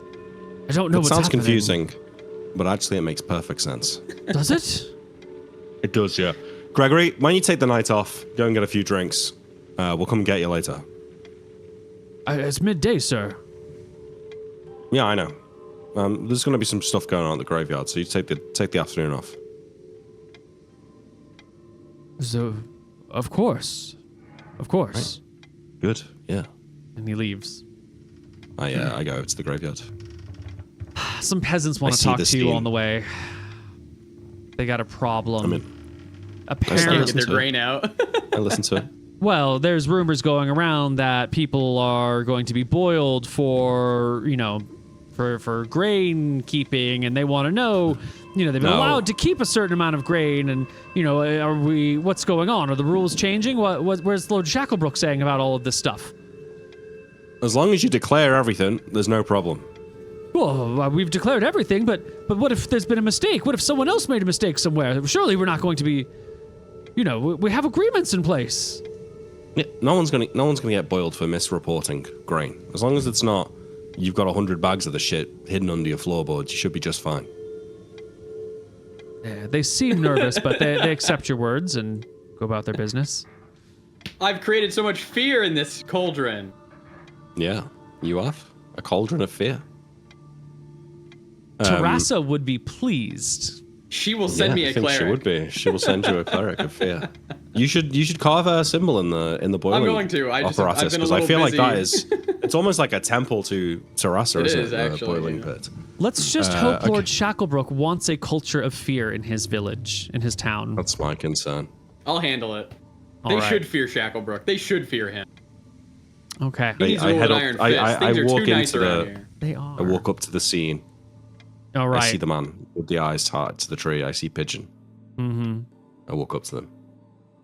I stay quiet. I hand him a blanket. Quizzically. I put the blanket on the man. All right, I'm gonna leave you now. You feel the lady? She's coming for you tonight. Of course. Well, any moment now. I hang on her every word. All right. Stay good. And I walk away with Luther. I've brought bait. All right. We camping out here tonight then. Yep. You need to camp here too. Yeah. Okay. Now, Neil, if I climbed a tree, would I lose all experience for this No, adventure? no. No. Everyone has a climb check. It's just Okay, 40% for normal people. It's 60% plus bonuses for thieves. I'll pick a different tree where I get maybe a slightly different view than Pigeon. What view do you want? Of the house? Of the where the man is tied? What? Where the man is tied. Okay, where's Pigeon's the man in the house tied tree. in related The man to... is tied near the house because I would like to have a view of the house, the window specifically, and the man. And I know that which way she comes from. But if he's on the house side of the man, I'll be on the graveyard side of the man. Okay.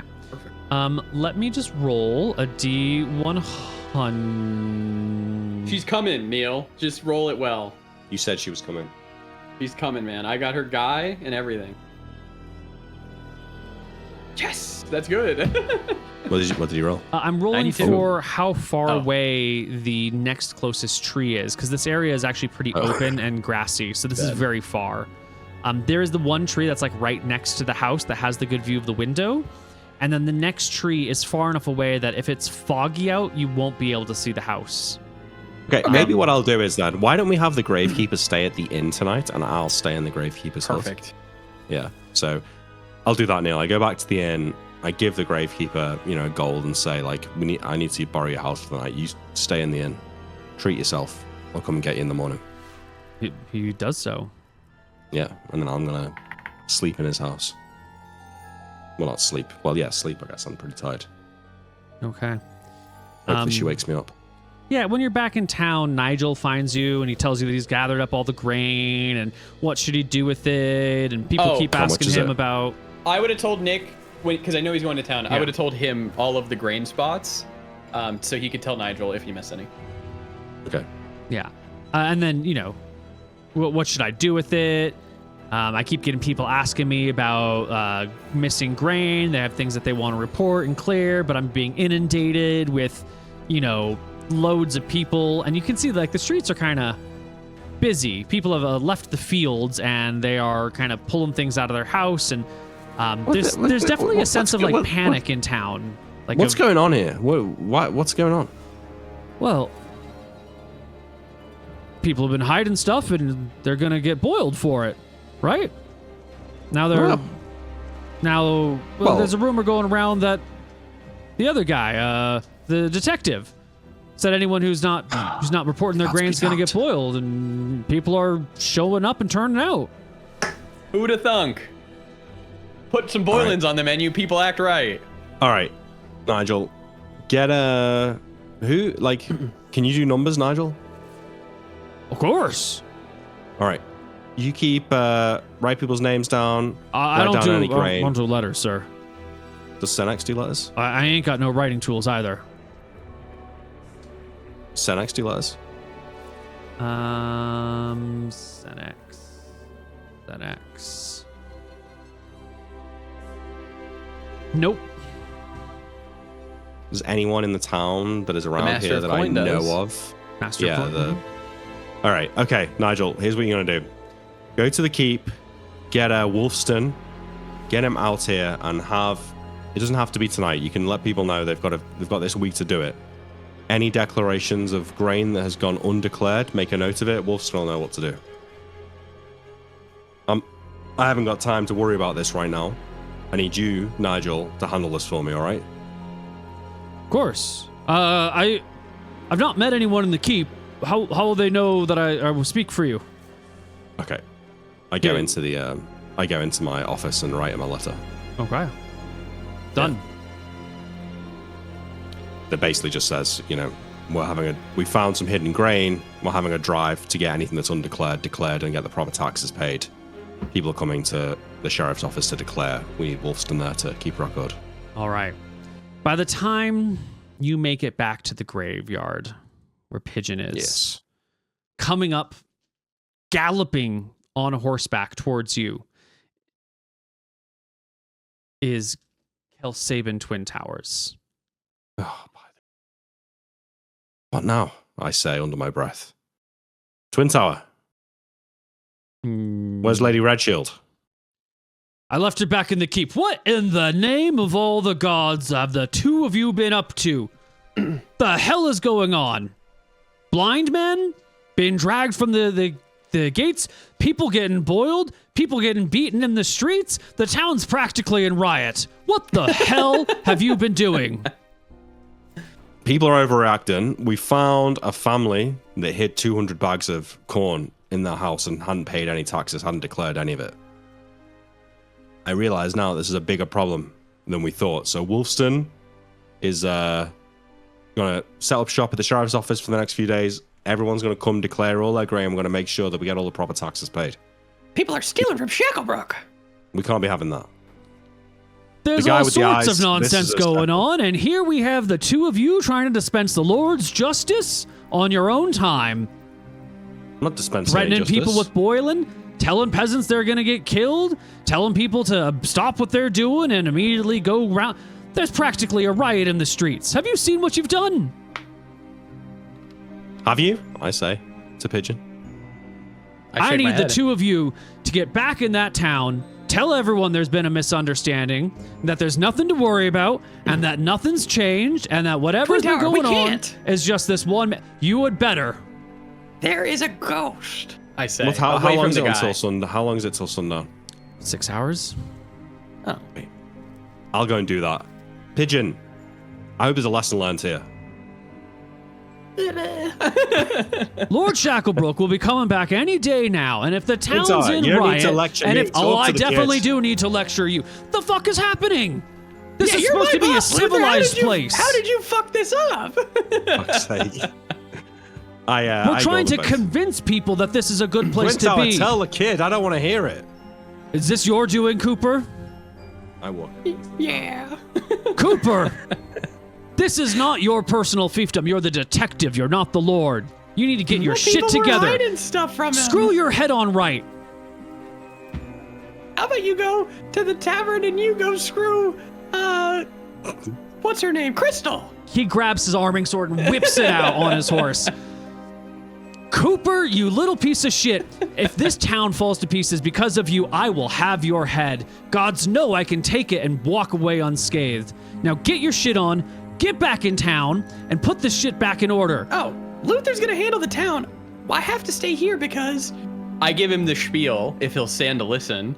He about hears the- for like 3 seconds before, like, I don't give two shits about some fictional ghost. Go get everything back in order. All right, I'll handle it. Back in town. Damn, he Is fucking there, sheathes is his there a- sword. is there Who a the bell fuck on is the this temple person yet? here? Who's this blind man? It's a- Why is I his got a eyes whole ripped thing. out? He ripped him out himself. God damn it. He Go back. I'm gonna go handle it. You gotta watch the guy. You go set the town right. This is unacceptable. We're going. Lord we're going. Shacklebook's coming back any minute now. He can't know that. Oh my God. Lord, what's his name? Gets off the horse, goes over to the blind man, cuts him off of the tree, leaves the rope cut, throws the guy No. over his shoulder despite his protests, which is actually hard because Sabin doesn't actually have high strength. Throws him on the horse and gallops back to the keep. What a loser. You're a liability sometimes. I go to the town, Neil. Is there a bell? Is there some way I can like summon a crowd of people to talk to them? A church bell would be the right way, but the church is destroyed. But you do All right. find the people. Everyone has they've left their fields. There's people in their houses. There's All right, people all with right. like I start pitchforks. walking down They're the talking street. amongst All right. each other. Town meeting in the square. Outside Where's the Lord inn. Shacklebrook? What's going on? Come to this. We'll talk about it now. I turn over a barrel or something and stand on top of it. All right. Peasants, there's been a little bit of a misunderstanding today. Bill and his family were discovered to be hiding 200 bags of grain undeclared in their house, no taxes paid. When discovered, Bill tried to attack me in the street and the rest of his family fled for their lives. That's what's been going on today. There's been a bit of a miscommunication about the responsibilities of the farmers to declare their grain. It is your duty to declare all grain. Not everything will be taken as taxes, but you must declare everything so we can take the right amount. If you fail to declare, there will be consequences, but those consequences are unlikely to be execution. Very unlikely. What about the bounty on Bill's wife? The bounty on Bill's wife stands because she's fled from justice. 10 gold. And the kid. Well, you've caught up, have you? Yeah. So everyone, go back to your homes. Enjoy the weekend. Don't worry about it. There's no such thing as a weekend. Enjoy the evening. Free drinks on me at the tavern tonight. And if you're at the tavern, Pigeon will buy you some drinks. Give me Free your drinks very best cures charisma everything. check. Oh, don't do this to me, Neil. I just want to solve the fucking mystery. I don't have to deal with Pigeon's bullshit and rolling a Terrassa two. is being summoned to the there you town go. highly effectively, and it's scaring the Very shit out of people. effective. Yeah. Good. Yeah. All right. Yeah. There's been a misunderstanding. People, rumors, they calm down. They go back to their business. A few people sort of lollygag around and be like, Sheriff, can I just declare everything to you right now? I've brought everything out of my house. Please come take a look. I want you to know that I would never, ever.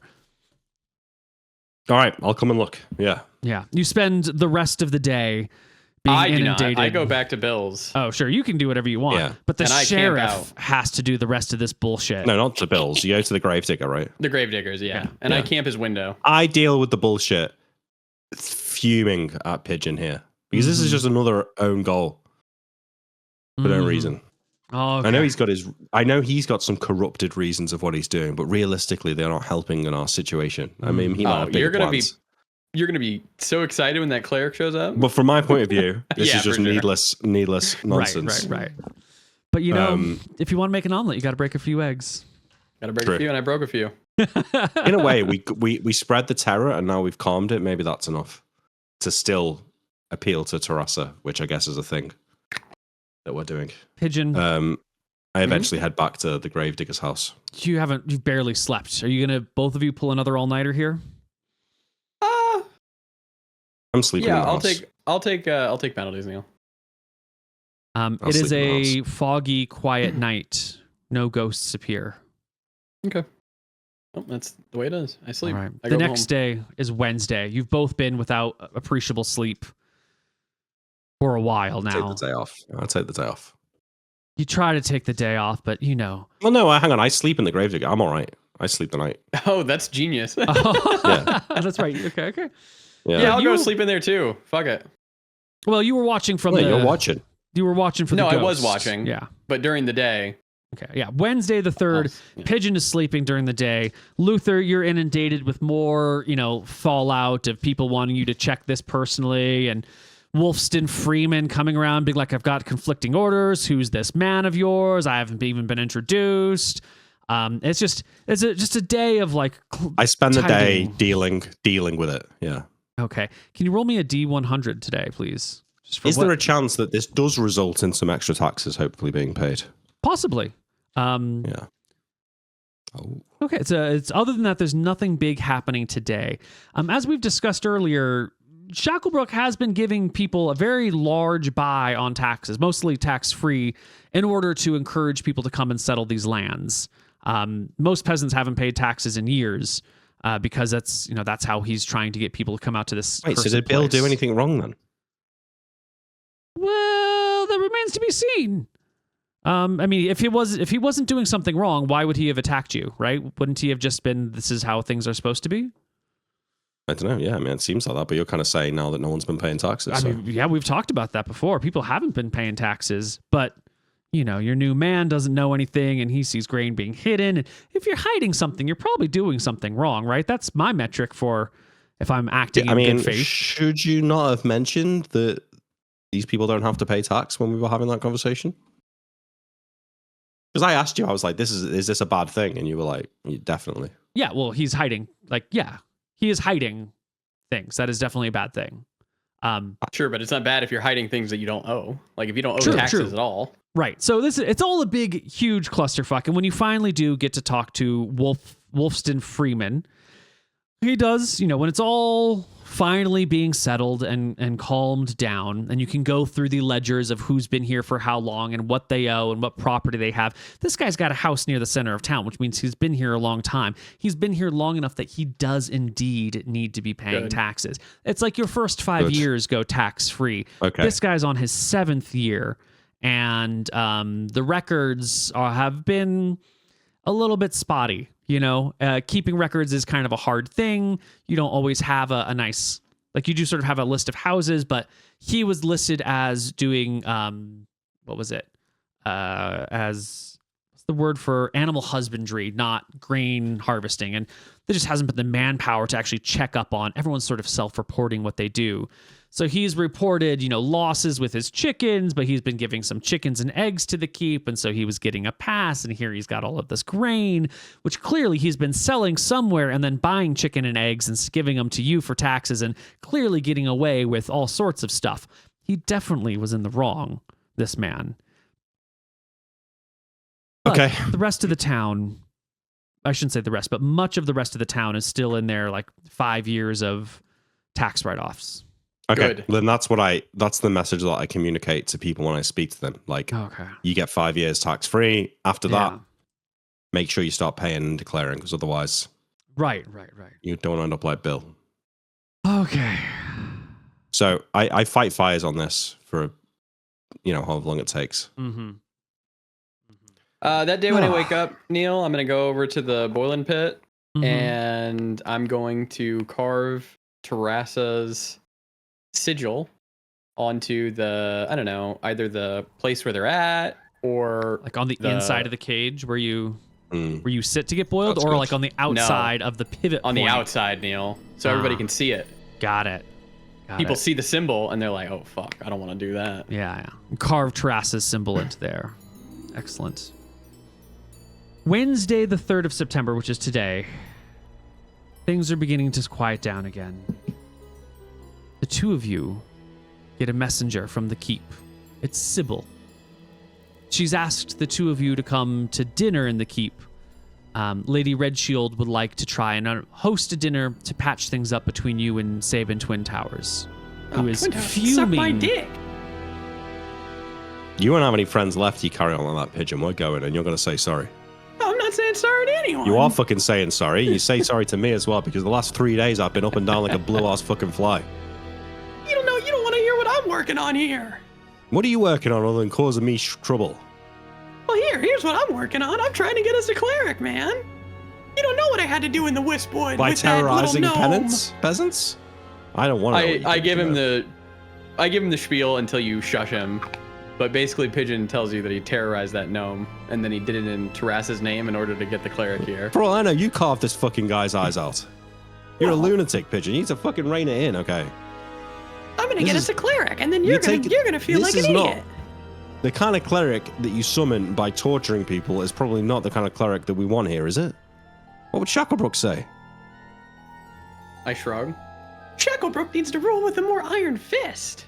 You were worried about clerics of Illumis, and then you're going to try and bring a cleric of Terrassa over here? Yeah, well, Terrassa's not scary.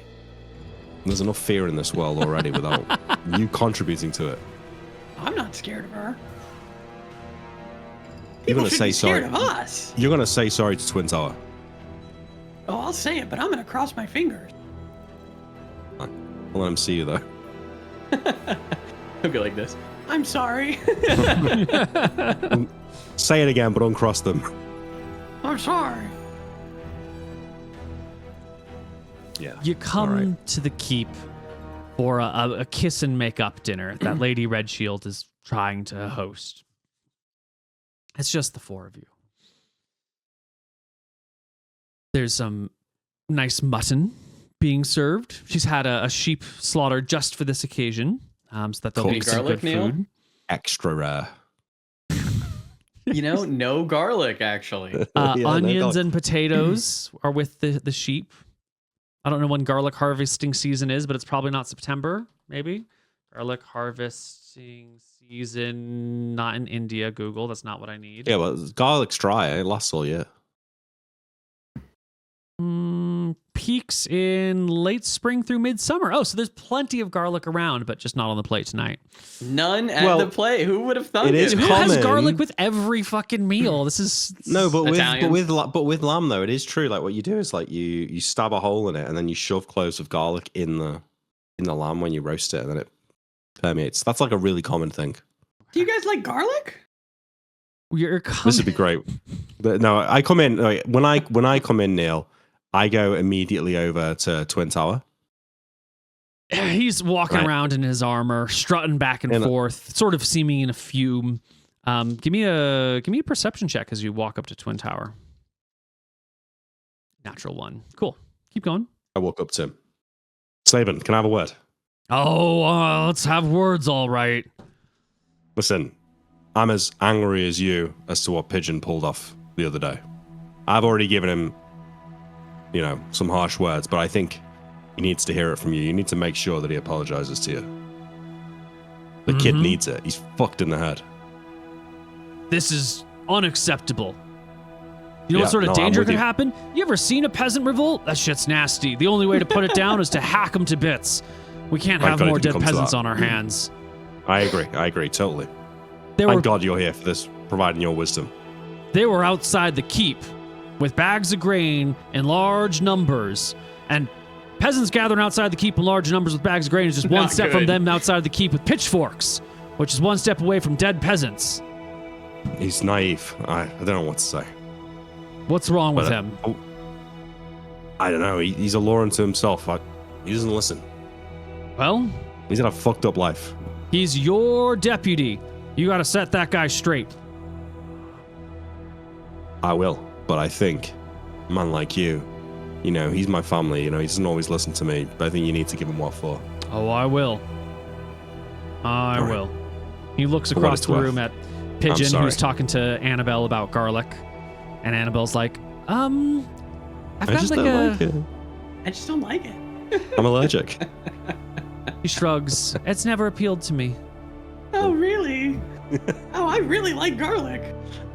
I've always preferred delicate flavors. The strong flavors. She shrugs. I don't like my beers dark. I prefer them light. Okay, yeah, I get that. Gentle wines. I come over to them. I saw a Thanks for organizing this, Lady Redshield. Of course. Cooper was just telling me about a ghost he saw. Yeah, in the graveyard. You shouldn't bother yourselves with such things, my lady. But yeah. I'm sorry, a corpse was dangling outside my betrothed's bedroom. I think a ghost is quite important news. I explain the ghost snail.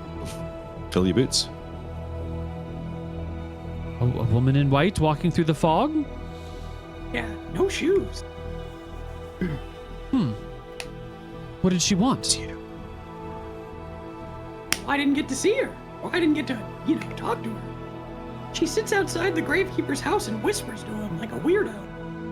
I was gonna use that guy without the eyes as bait. Because he talks to her, apparently. But then Twin Tower came and he needed us to do some other stuff. Yes, some other stuff. I've heard quite a bit about it. She kind of looks over at him and he's, talking to some of the servants and like, bring me some more wine. She said he was quite enraged. Well, yeah, he needs to get laid.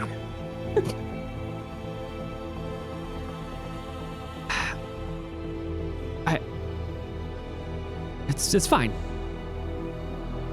Yes. Maybe you could bring that woman around again. Yeah. Yes. I could go get her and bring her to dinner. I don't think we need to bring whores to dinner. Okay. All right. Yeah. All right. Well. All right, Neil, I do my best to be conciliatory towards Twin Tower. I think he's every right to be angry, and I'm also angry at Pigeon, and I think that I will be happy to see him cheer him out when it happens. Yeah.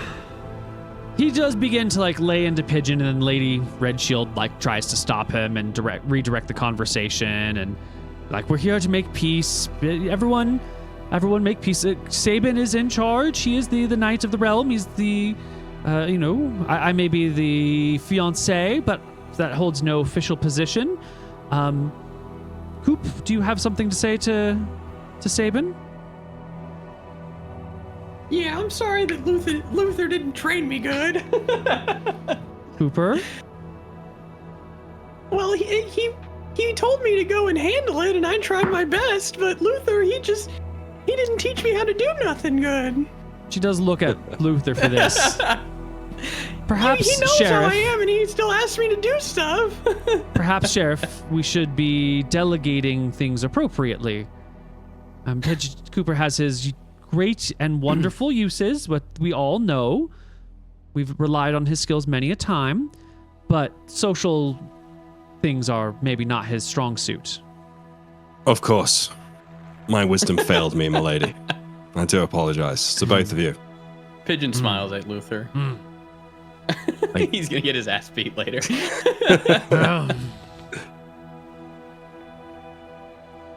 Sabin, I'm sorry. We're sorry. Good job you're here. It is a good job I was here, he says, taking his fourth cup of wine in an hour. He's already sort of red in the face. Or is that just the acid burns? It's hard to tell. It's hard to tell. I hope he's drunk. Yeah. So what about this man in the jail? I heard he attacked you in the streets. Yeah, Bill, he did. So we, new watchman, Nigel, found some of the grain under the 200 house. bags! And then when we confronted him about it, he tackled me, and his wife and kid made a run for it. And we need to take that guy down there to the graveyard so we can kill the ghost. Which back on Bill though, Sabin. I mean, obviously we'll ask the Count what to do about it, but I don't know. Maybe he doesn't. He never.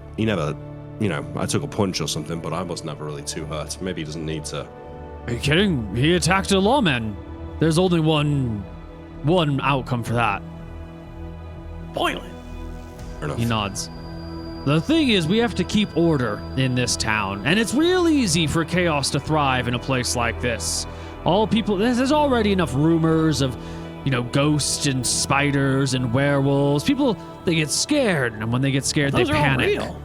And when they panic, they lash out. Social order is a delicate thing. They outnumber us 1,000 to 1, all right?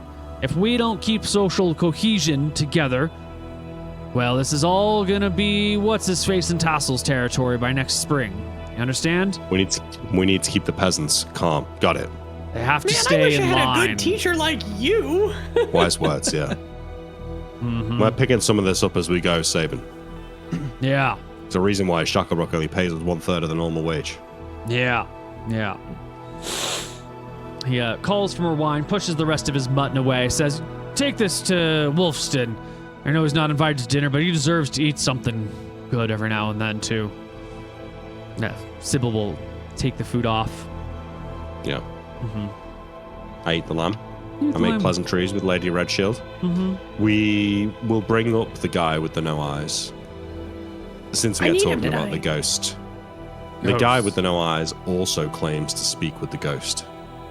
Man that gouged his own eyes out. You're taking words from madmen. Face No, value. man, cost- I'm telling you, it's real. We need him as bait. Doesn't cost us anything to try it. The ghost is the issue. It's the one that's been doing all the freaky stuff. Certainly a start. Give We us gotta the make guy some for tonight, progress and on we'll this. handle it. Mm. Please. He growls to himself. What was his crime? Who is this man anyway? Bandit. He's a bandit on the West Road. Banditry attacked us on the West Road. We killed all his friends, but we dragged him back. Why has he been was sitting in supposed to the get jail boiled. this whole time? We forgot about him. That's it. Oh, That that then does we got our happen. originally- jailkeeper. I Yeah. think he originally stole my horse. Well, that's definitely boiling. Yep. But might as well put him to use if we can first. You really think this madman's gonna be ghost bait? Yes. Listen, I know it sounds insane, but there's been some crazy stuff happening around here. We gotta look at some extraordinary solutions. Well, things have been pretty quiet since his lordship left. Ghost bait. Ooh, ah, ah. All right. Well, if you need him one night. Wait, that's a good point. Well, no, there was that fella that turned up dead, well, a couple of weeks back. His throat cut and all the blood drained out of him. Yep. Mm. And then the guy who stole the guy from the graveyard. Well, we didn't tell anyone about that, but yeah. Was Man that was just a grave after? robber. Was that after Lord Shacklebrook left? Yes. Yeah. That's just a grave robber, I think, though. Ghost bait. Ooh, ah, ah. Well, give him to us for tonight. All right. Woohoo! We might not know how to run a town, Sabin, but we do know how to do a stakeout. All right. He well, gets up. I gotta go take a piss, and wanders out the halls.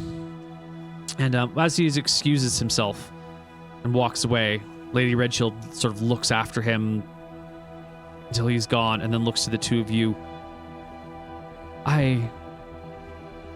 He's been drinking a lot, and he's been enraged, and I don't think you should go tonight. I think you should stay in the keep tonight. Okay, I'll stay here. We'll go tomorrow then. We'll We'll use do him it as bait tomorrow. tomorrow. He nods. He he put a hand on my thigh earlier. Oh my god. You're not going to tell Lord Lord Shacklebrook, are you? I hadn't. Is he drunk? Is he enraged? Was it I don't know. He's been fine, and then this last night and today. She gives like a half-hearted shrug. He seems very unpredictable. Sort of, his temperament blows around wildly. I don't know what to make of it. We should get Crystal up here tonight. We're not allowed to invite whores into the dinner. She doesn't have to come to dinner, but she can go up to his room. All right, fine. I'll bring her in. Yeah, go get her. I'll go get her, Neil. She Hopefully nods. he doesn't end up killing her. No. By the time Lord Sabin comes back, Pigeon's gone, and dinner continues. You know, a little small chat, whatnot, for a little while longer, until Pigeon returns with Crystal. The watchmen, not knights, let you guys in, no problem. Pigeon, do you just bring her into the dining hall? Do you bring her into his room? How do you handle this position? I think you've paid her or contracted her to be here for a week, right? I thought we did it for like 2 weeks. A month, but use a month, I think. Yeah. I'm trying to. It was a long time. Yeah. I'll just take her to his room and I'll open the door myself and I will put her in his chambers. Right, because you did this. This happened the time that he might have had to be executed, right? Pigeon to Cauldron. That was on the 14th, 15th. Okay, so she's been here for 2 weeks and a few days. Got it. Okay. I asked her, have you thought about the proposition? She shrugs. Haven't been that exactly thrilled with this town. I don't think there's much here for me. We've made an agreement to stay for a certain amount of time, and so I will continue to look, but as it stands, I don't think there's much for me in this town. Okay. Yeah, I mean, the best thing we can do is make the offer. All right, I put her in there, I relock the door, and I tell Sabin Twin Tower. There's a present in your room for you, Mr. Tower. More magic armor? A lady. A magic sheath. Sorry, no, that's crude. A lady, huh? Well, I don't know if you'd call a whore a lady, but yeah, a girl.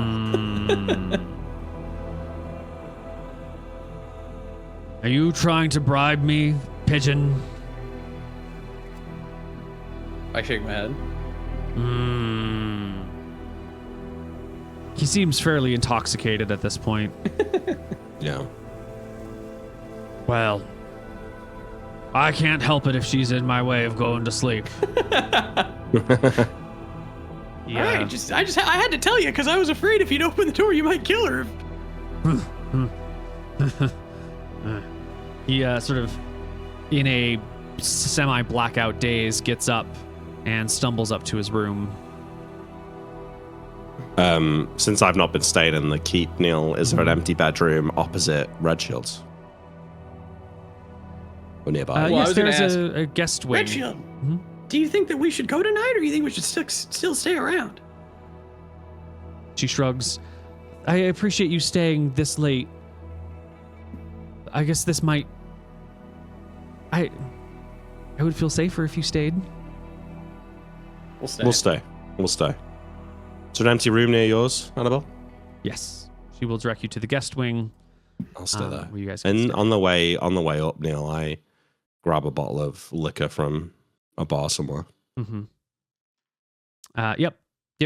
There's a whole you can grab a couple of bottles of wine that are very freely available in the kitchen.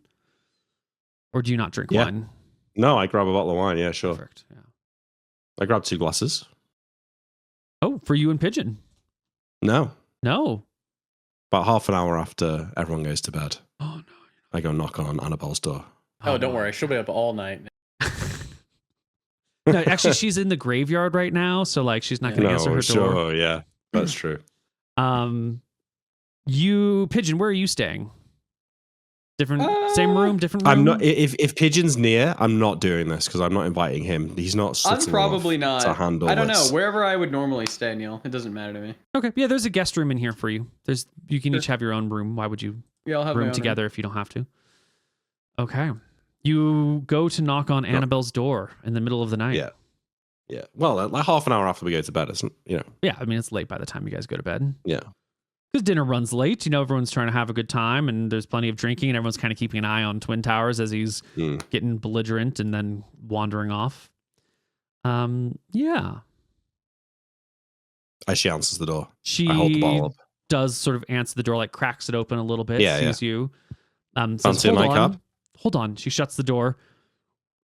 A minute passes, then she opens it fully now. How can I help you? Fancy a nightcap? Sure. It's a pleasant surprise. I don't know if I'm going into her room or she's coming into mine. She steps out into the hallway, shuts her door. I go into my room. She walks into the we door can frame. We go to the bar. Yeah. Looks down the hallway. Don't worry. And then walks into your room. Nice. She doesn't wait. She doesn't wait to be invited in. No, because she's already in the castle, Nick. Okay. All right. I I don't know how big these rooms are. Is there chairs, or is there only? There must be chairs. There's a small desk, usually one chair to sit at, a bed. Actually, probably 2 chairs because you might have a couple in the room, something like that. Yeah. Well, I sit at the desk and I pour 2 glasses. Yeah. Hand her one. If there's a second chair in the room, 50-50 chance. I don't know. High, there's a chair. Low, there's no chair. Low, there's no chair. So you sit at a chair. She sits on the edge of the bed. Takes the glass of wine. You sly dog, you. I'm not going to do anything. How Were you? is everything okay? Really... Yeah, fine. Yeah, I just thought it's been a while since we had a chat. We used to chat all the time. Suppose. How's everything going? Well, you stopped coming in for injuries. I've been seeing a lot of Cooper lately. There's been so much going on in the town. We've got these 2 new watchmen that have come in. I'm showing them the ropes, so I can't exactly just sit on my ass all day. I see. As nice as it would be.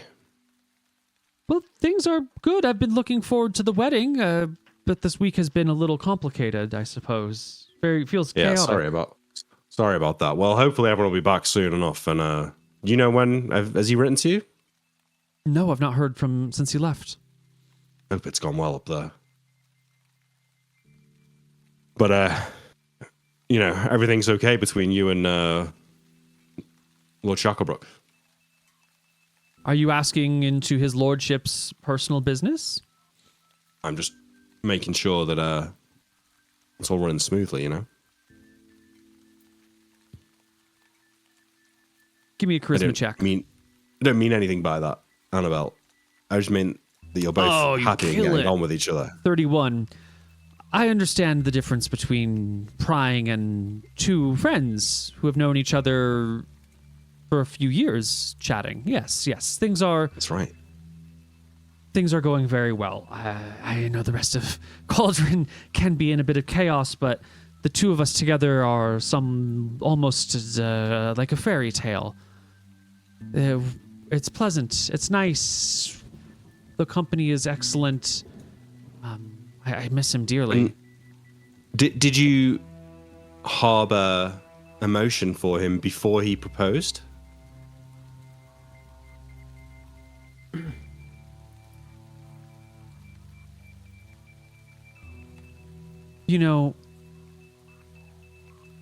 We all find attraction in different places, and of the people in the castle,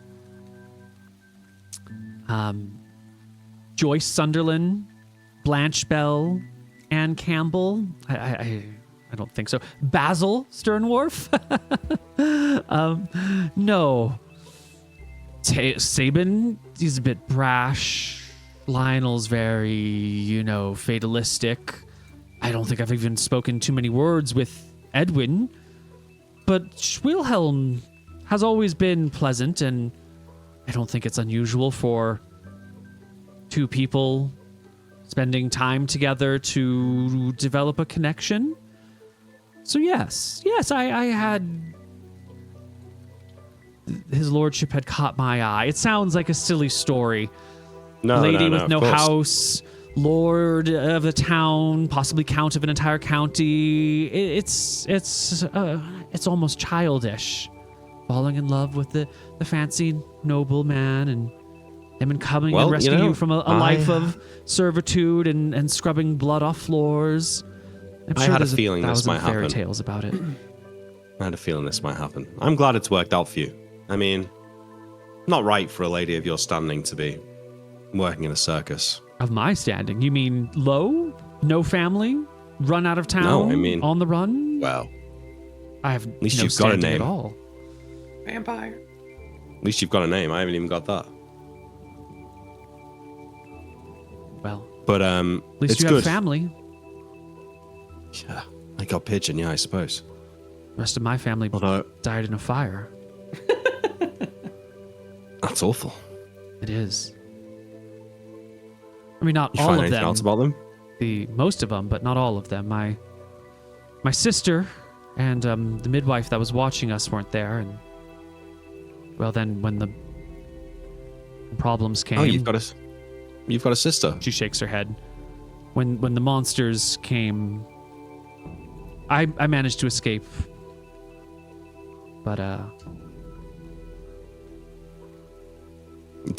is there offshoots of your family, maybe other women in your line who've married into other noble families that perhaps you could reach out to? there were some, but they were mostly married into Southern Eridon. I think I have a cousin somewhere near Blue Cliff, but I've never met her. My great aunt Eliza married to a white salmon, some ridiculous family up there near Big Names Fur. these people have. So there might be someone up there, but we haven't spoken. I only know of them by reputation. I never went to see. Oh. It didn't feel like it would be anything more than asking for pity, begging, and You should I invite just them to didn't the want to wedding. be that way. I think we'll start a new family. Fair enough, yeah. So, you were chatting with the prisoner earlier. Did he say anything about this lady or whatever? It was just mad ramblings. Strange things going on in here, Annabelle. Was the Lord worried? His lordship has many grave concerns. Of course. Grave concerns. He's a wizard, you know. I do. I He have might even have- seen him perform some feats of magic. It's good, yeah. Well, we don't often get to see him cast any spells. Mm-hmm. Sometimes it feels like my mundane nature isn't enough to deal with the mysteries we face.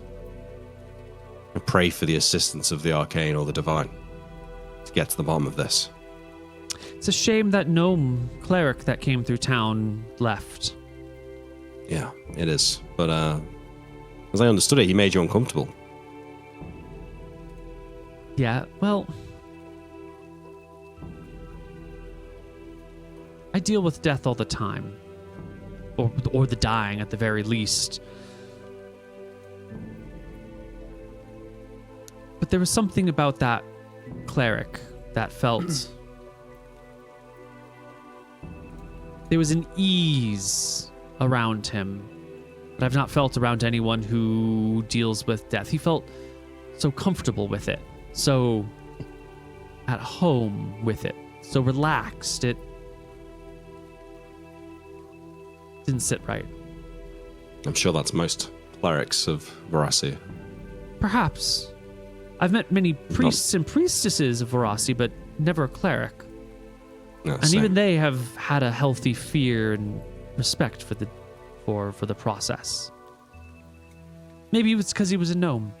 I don't know. Maybe I just don't like gnomes. they are strange creatures. Well, I mean, who could fault me for disliking a gnome? no one would fault you for that. I certainly wouldn't. Especially the rhyming all the time. At least that one didn't rhyme, because apparently they don't do that in Solemn. A strange creature. All of them. I pour another glass. You know, I've emptied the bottle out. I'm glad you're doing all right anyway, Annabelle. Doing well. How about yourself, Luther? I know Pigeon has had a busy romantic life. He's been receiving letters here in the keep while he was injured. Are you happy in your life? Well, I'll be honest, Annabelle, I'm tired. It feels like every time I put my feet up, somebody comes knocking on my door and there's just more shit to deal with. Well, Pigeon's meant to be helping me, you know, but sometimes I feel like he's working against me. But, yeah, there was actually a girl in Thornwood. You might have seen me with her, actually. it was a long time ago. She's a brickmaker, yeah.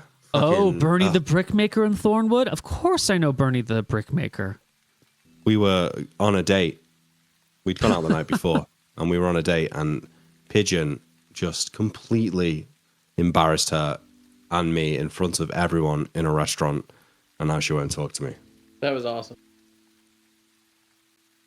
And you know what? I've been thinking about it, because back then I was just a thief. I had gold, but I was a thief. Now, I've got a horse, I've got armor, I'm a man of the law. I'm respected here. I'm trying to think maybe I should go back there and try and talk to her. I'm not sure really how I'd approach it.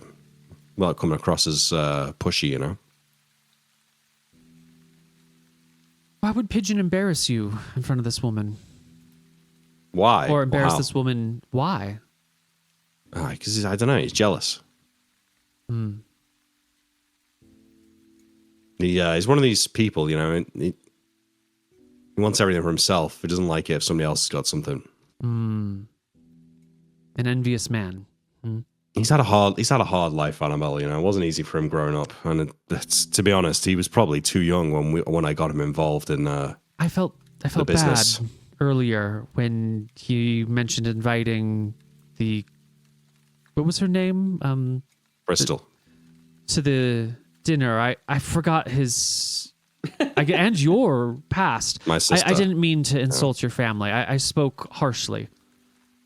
Yeah, you know, I think if she were here, my sister, I don't think she'd be expected to be invited to dinner, so I wouldn't worry about it too much. That was certainly heard worse. That was rude of me. It takes a lot to be self-reflective like that, Annabella. You're one of the good ones. Well, sometimes we lash out in moments and say things we shouldn't have said, or things we don't really mean, or use. I think poorly. There's something to be gained from having access to both walks of life. You know, I feel like a much wiser person now that I've seen how the nobility live, and I think that the fact that you've lived as a peasant or something close to it probably gives you a level of perspective that most of your peers don't have.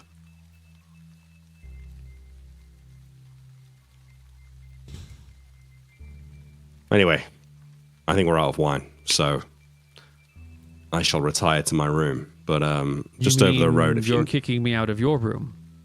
Oh, this is my room. Yeah, well, you're welcome to stay, but I feel myself falling asleep, so I'm gonna migrate over there.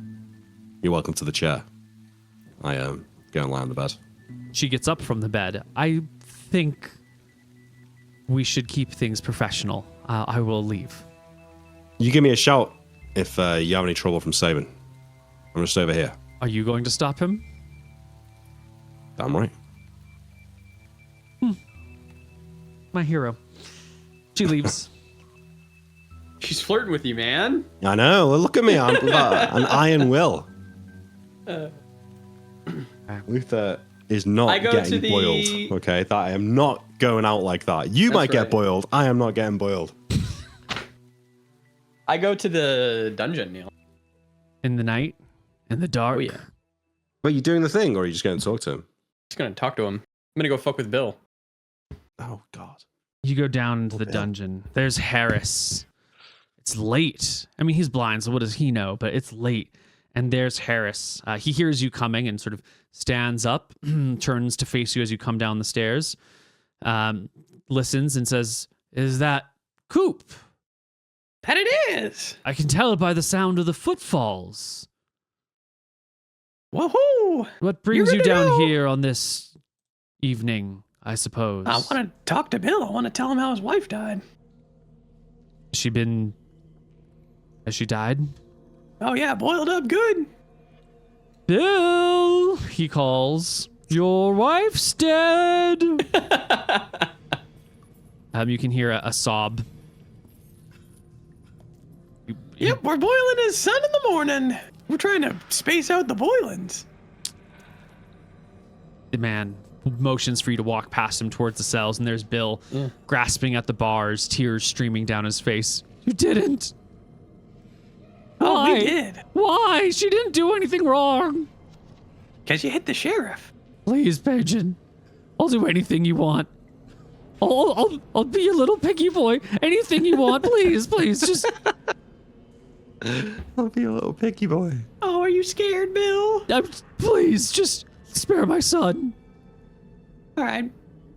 Go back there and say a prayer to Teresa and ask her to send a cleric here, and I'll spare your son.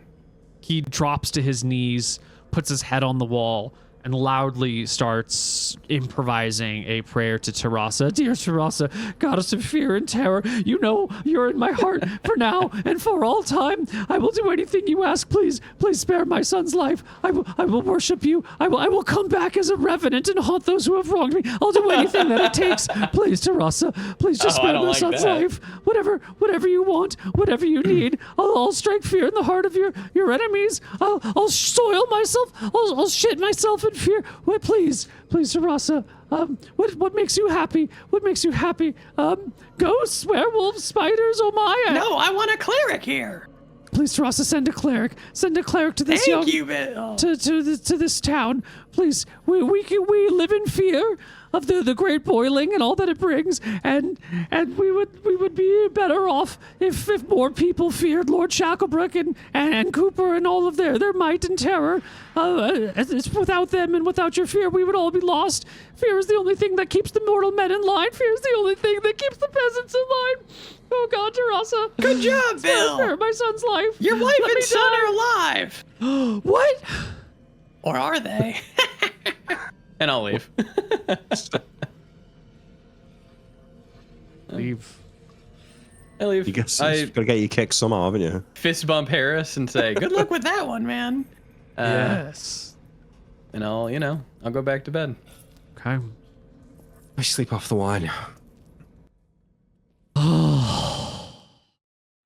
September In the morning. 4th. Things are finally, maybe, getting back to normal.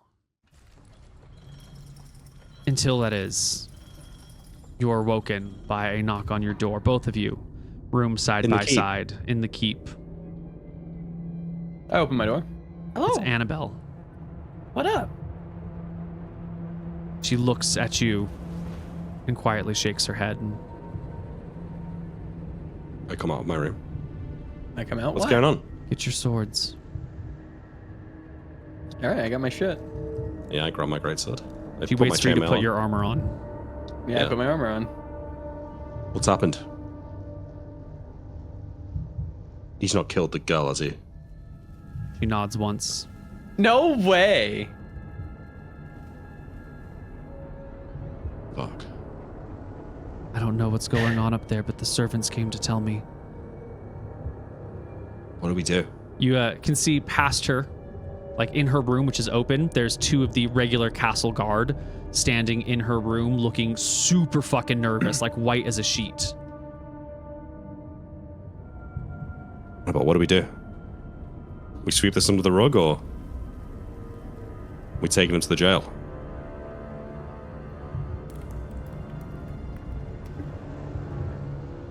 I think we gotta take him down. I look at Annabelle. I mean, he's our best fighter. We kind of can't. We Like, if we arrest him for this, he's kind of got to die. I mean, I think that's what we have to do. I don't think he can keep doing this shit, man. He's bad. He's our best fighter, but like, he is not good for the castle. I think we need to keep him under arrest in his room until Shacklebrook gets back.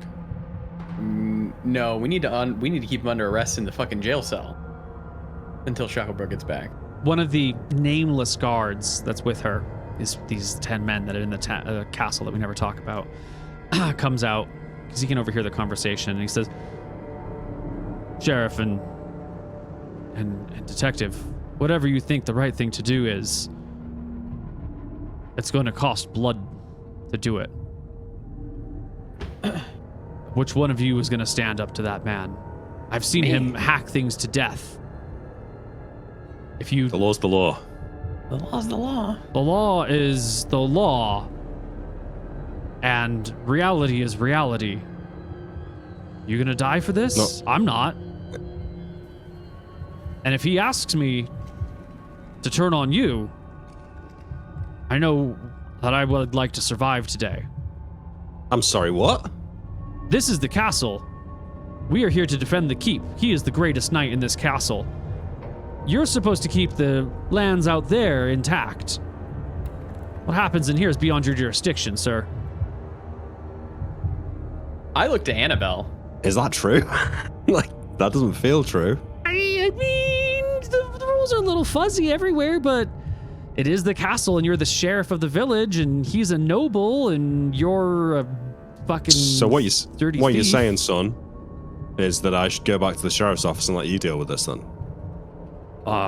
What I'm saying is I think you should let Lord Shacklebrook deal with this. I mean, unless you want to... But you really think that Sabin is going to stand there and let you arrest him? No, I mean, I don't think that. You think you can take him I think we can take him, yeah. without dying?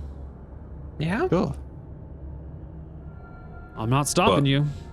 But the bigger concern here is whether it's the right move, because he is a useful asset. This is Our Lady's decision. What do you want us to do? Do you want us to arrest him? Do you want to come with us? You've got the authority here, Annabelle. What do you think we should do? You want us to arrest him, I'll do it. You chews her lip.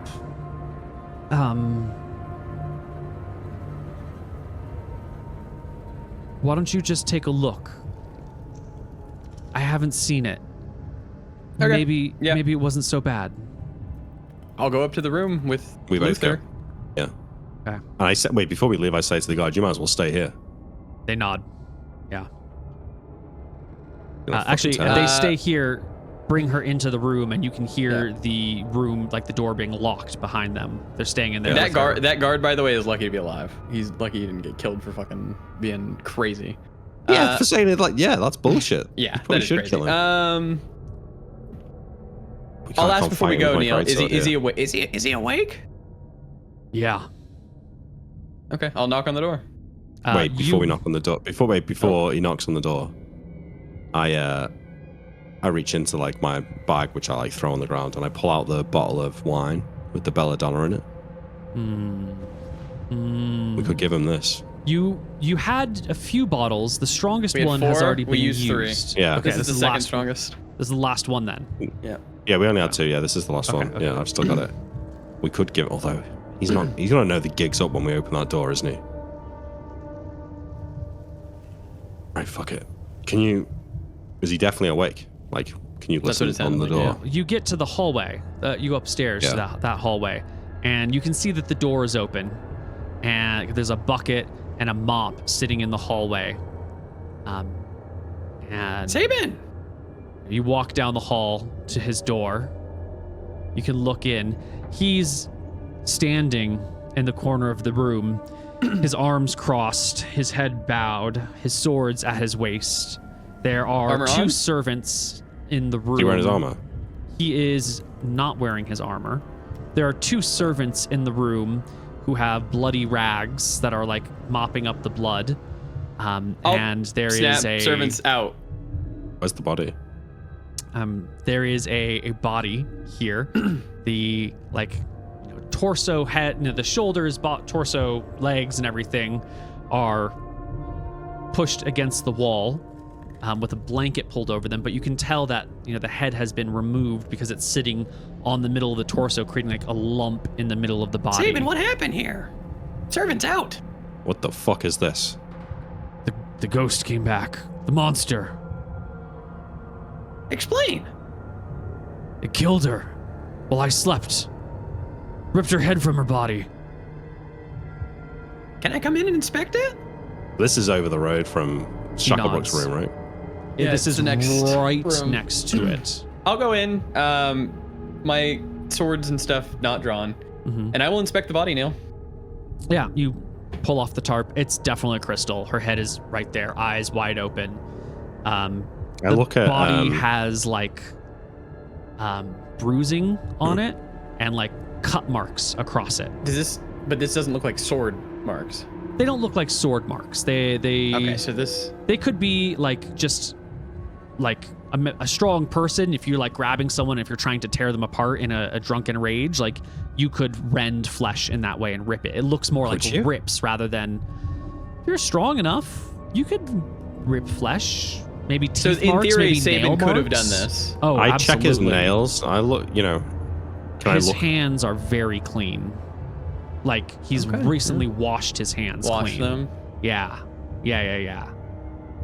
He does have blood flecked on him. It looks like he has taken a damp rag to him because most of him has been like washed off. But as you look around, like there's blood on the wall over there. There's something over here. It there's wasn't like like hair that over when there. Tristram was killed, right? It was like it was only in one specific area. There was no Tristram blood was a on big Shacklebrook's bed. mess. Yeah. This is not the same as when Tristram was slaughtered. Sabin, do you mind getting out of here so I can do my detective work? Yeah, of course. He grabs his armor off the wall and goes into the hallway and starts to put it on. That's fine. I don't mind that. So what did you say? Same get some thing as fresh Lord air. Shacklebrook. I woke up and she was dead. I walk him outside, Neil, if we can, into the courtyard. He stays in the hallway near the body. Okay. They said Lady Redshield was fine. She wasn't attacked. She's fine, yeah. No, she's fine. No other fine. deaths in the keep. Well, I haven't checked that. you're in the room. I'm in the hall with him. Yeah. Okay. Shouldn't Oh, have you're been right, sorry. drinking. I was foolish. I was Right. angry, and I she kept pouring me drinks, and I got so mad. So how late did you stay up with her? I don't Felt even like when this remember. thing might have turned up. It's a blur. Even getting back to the room is a blur. It's I'll search just the like when room, Lord Shacklebrook killed that person. It's not exact. What? Shacklebrook didn't kill him. I mean, it was just when the one Tristram was killed in Shacklebrook's room, taken to Shacklebrook's room and killed. Yeah. Sabin, this doesn't look good, buddy. What do you mean? You know what I mean? I'm saying it doesn't look good. Well, I mean, it's a fucking crime scene. Investigate. Pigeon's looking at it now. You don't have to explain this to Shacklebrook, you know.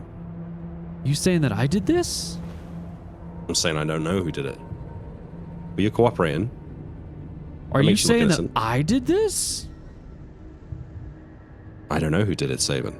I want to hear you say that I didn't do this. That it's the same I thing don't. that did it to Tristram. Listen, I don't know it's the same thing. You don't trust me? I've saved your life. Remember I those trust you. spiders? They almost killed you. I had your back. Yeah, you did. And this town wouldn't be the same without you. We just need to make sure we get our story straight here. When you couldn't take the creatures in Tassel, I tried to, and look what I did. Huh? This is because you couldn't. Sabin. We're on the same team here. We want the same thing, okay? But we need to be honest with each other so we can get our story straight. I'm being honest with you, Sheriff. I was drunk. All right. I went to bed. You, or Pigeon, you're the same thing, procured an out-of-towner for me. I woke up. This is what it was. Yeah. Well, we don't know what this thing is that's doing all this stuff around the keep. This is a worrying development, but all the more reason we should be taking it seriously. I think it's probably for the best that at least until everyone else gets back, we keep on high alert. Maybe no more drinking in the keep. Make sure that we're ready in case anything turns up at night. Yeah, you can say that. No more booze for me. Good. Not a drop of it. Good. Pigeon, give me 3 perception checks. 35. 28. Damn. All right. Nice rolls. These are excellent rolls. This woman's head has been, well, first off, the cause of death. You're not a mortician, but the bruisings on this creature's neck, on this woman's neck, are clearly deep enough that that's probably how she died. It was probably like actual strangulation that did it. So that's your first 35. Your second one is that this head that's been removed, it appears that it has been like twisted. It might have also, like, the flesh might have been cut as well, but like that last little bit, the spinal column that's coming out of this, like, is just sort of angled in a way at like the top and the bottom of the spine. So maybe someone hacked off the area around it, or maybe some supernatural force, because I don't think he's got enough strength to twist a head off. Well, that's not true. The Japanese army was twisting him the heads off American Marines in Iwo Jima and stuff. So, but they used a tree to do that. You don't think that Sabin could have done this unless he had like something to, he had something to pull against. I mean, there is a bed frame in here. Maybe it would be possible, but it would have to be a very intentional act. Yes. Either that or, someone hacked at the flesh, and then when you couldn't hack through the bone, just twisted the bone off. It could have been either way, but there was twisting involved at the end. And with the last 28, you can see that the blood is like there's a little bit of splattering here and there, but it's actually quite small amounts of splattering. And it is very much like in a line. I don't know how much of Dexter you've watched, but the one thing I pulled away from Dexter is that blades leave slashes of blood, and this has like little slashes of blood here and there, which makes it look like there was blood on a blade being swung around. I will ask Sabin to see his blades.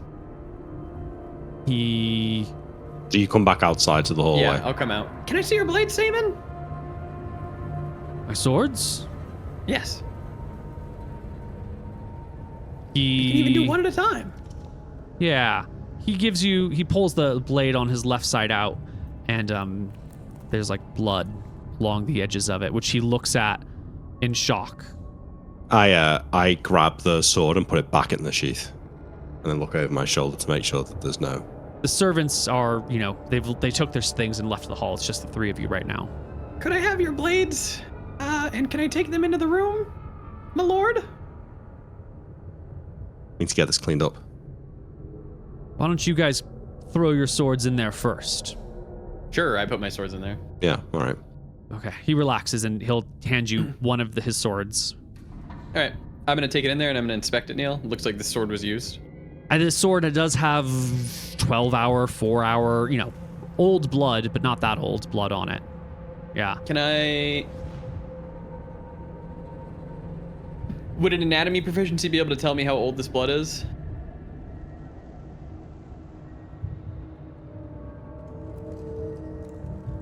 Sure, why not? Yeah, why not?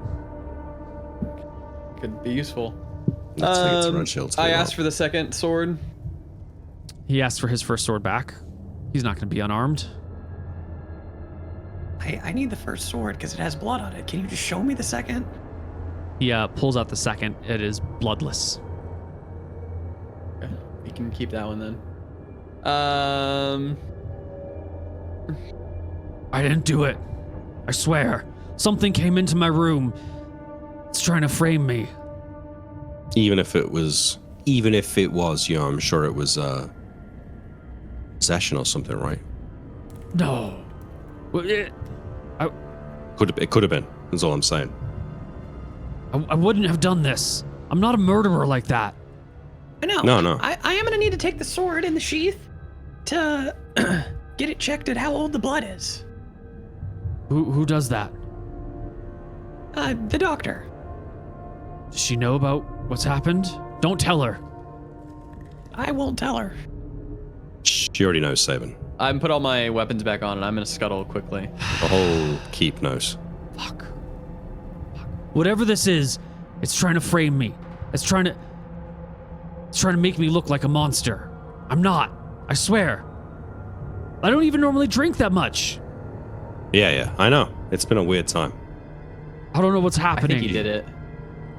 Sabin, I think you should stay off the booze and clear your head out for a few days. Maybe go for a run or something like that. I have to keep her ladyship safe. It could be coming for her next. Where is she? Let's go see her together. I think, take a day off. We can look after Lady Redshield. You're weak. If something comes, you'll get hacked to bits. I need to protect her. I've come on a long way. Let's move in here.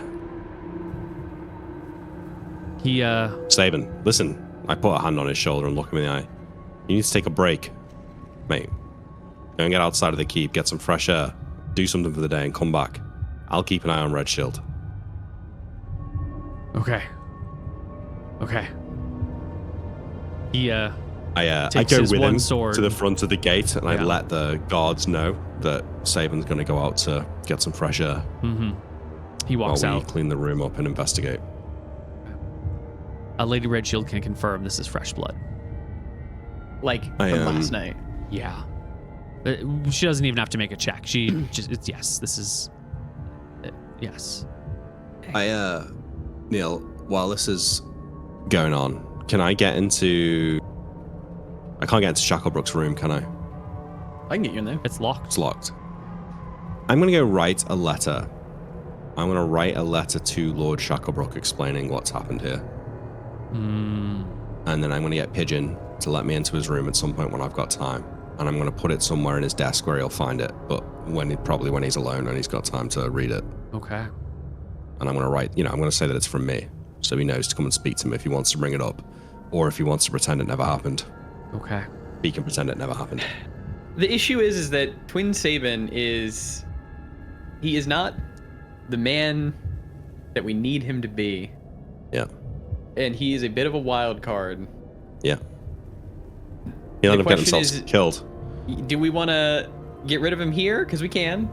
No, because I think... Or do we hope that this is like a scared straight moment? You kill one person. I think the smart thing to do... Yeah. Like, there will be times when we need to spend lives to achieve some goal.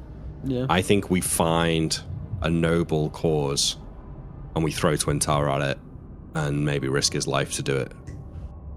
Yeah. Because by just killing him now or boiling him just doesn't seem... It's more trouble than it's worth, isn't it? But if we throw him at something, we'll also lose the magic armor. Yeah, that's true. But I'm going to write this letter to Shacklebrook. This is like so far above my pay grade that I can't make a call on this. So I don't think he's going to be able to make a call. That's the issue. I give Shacklebrook the facts. Well, if he can't, then no one can, right? Like, well, I can. I'm willing. I think we're capable of arresting him. I agree. If we need to. If he has no armor, he only has one sword now too. No, but it's not going to be now. It's going to be in the future when Shacklebrook decides it. If that's what he's like, we need to arrest him, then, we can do that between all of us. All right, but the lady needs to be with us. Yeah, I think that we need to stay with her tonight. Well, you spend a few hours going through the stuff, looking for clues. Do you let the servants come back in and clean up the room? No. Yeah. He's out of here. This room is going to stay like this until Shacklebrook can inspect it himself. Oh, okay. Well, what do you do with the body? It stays.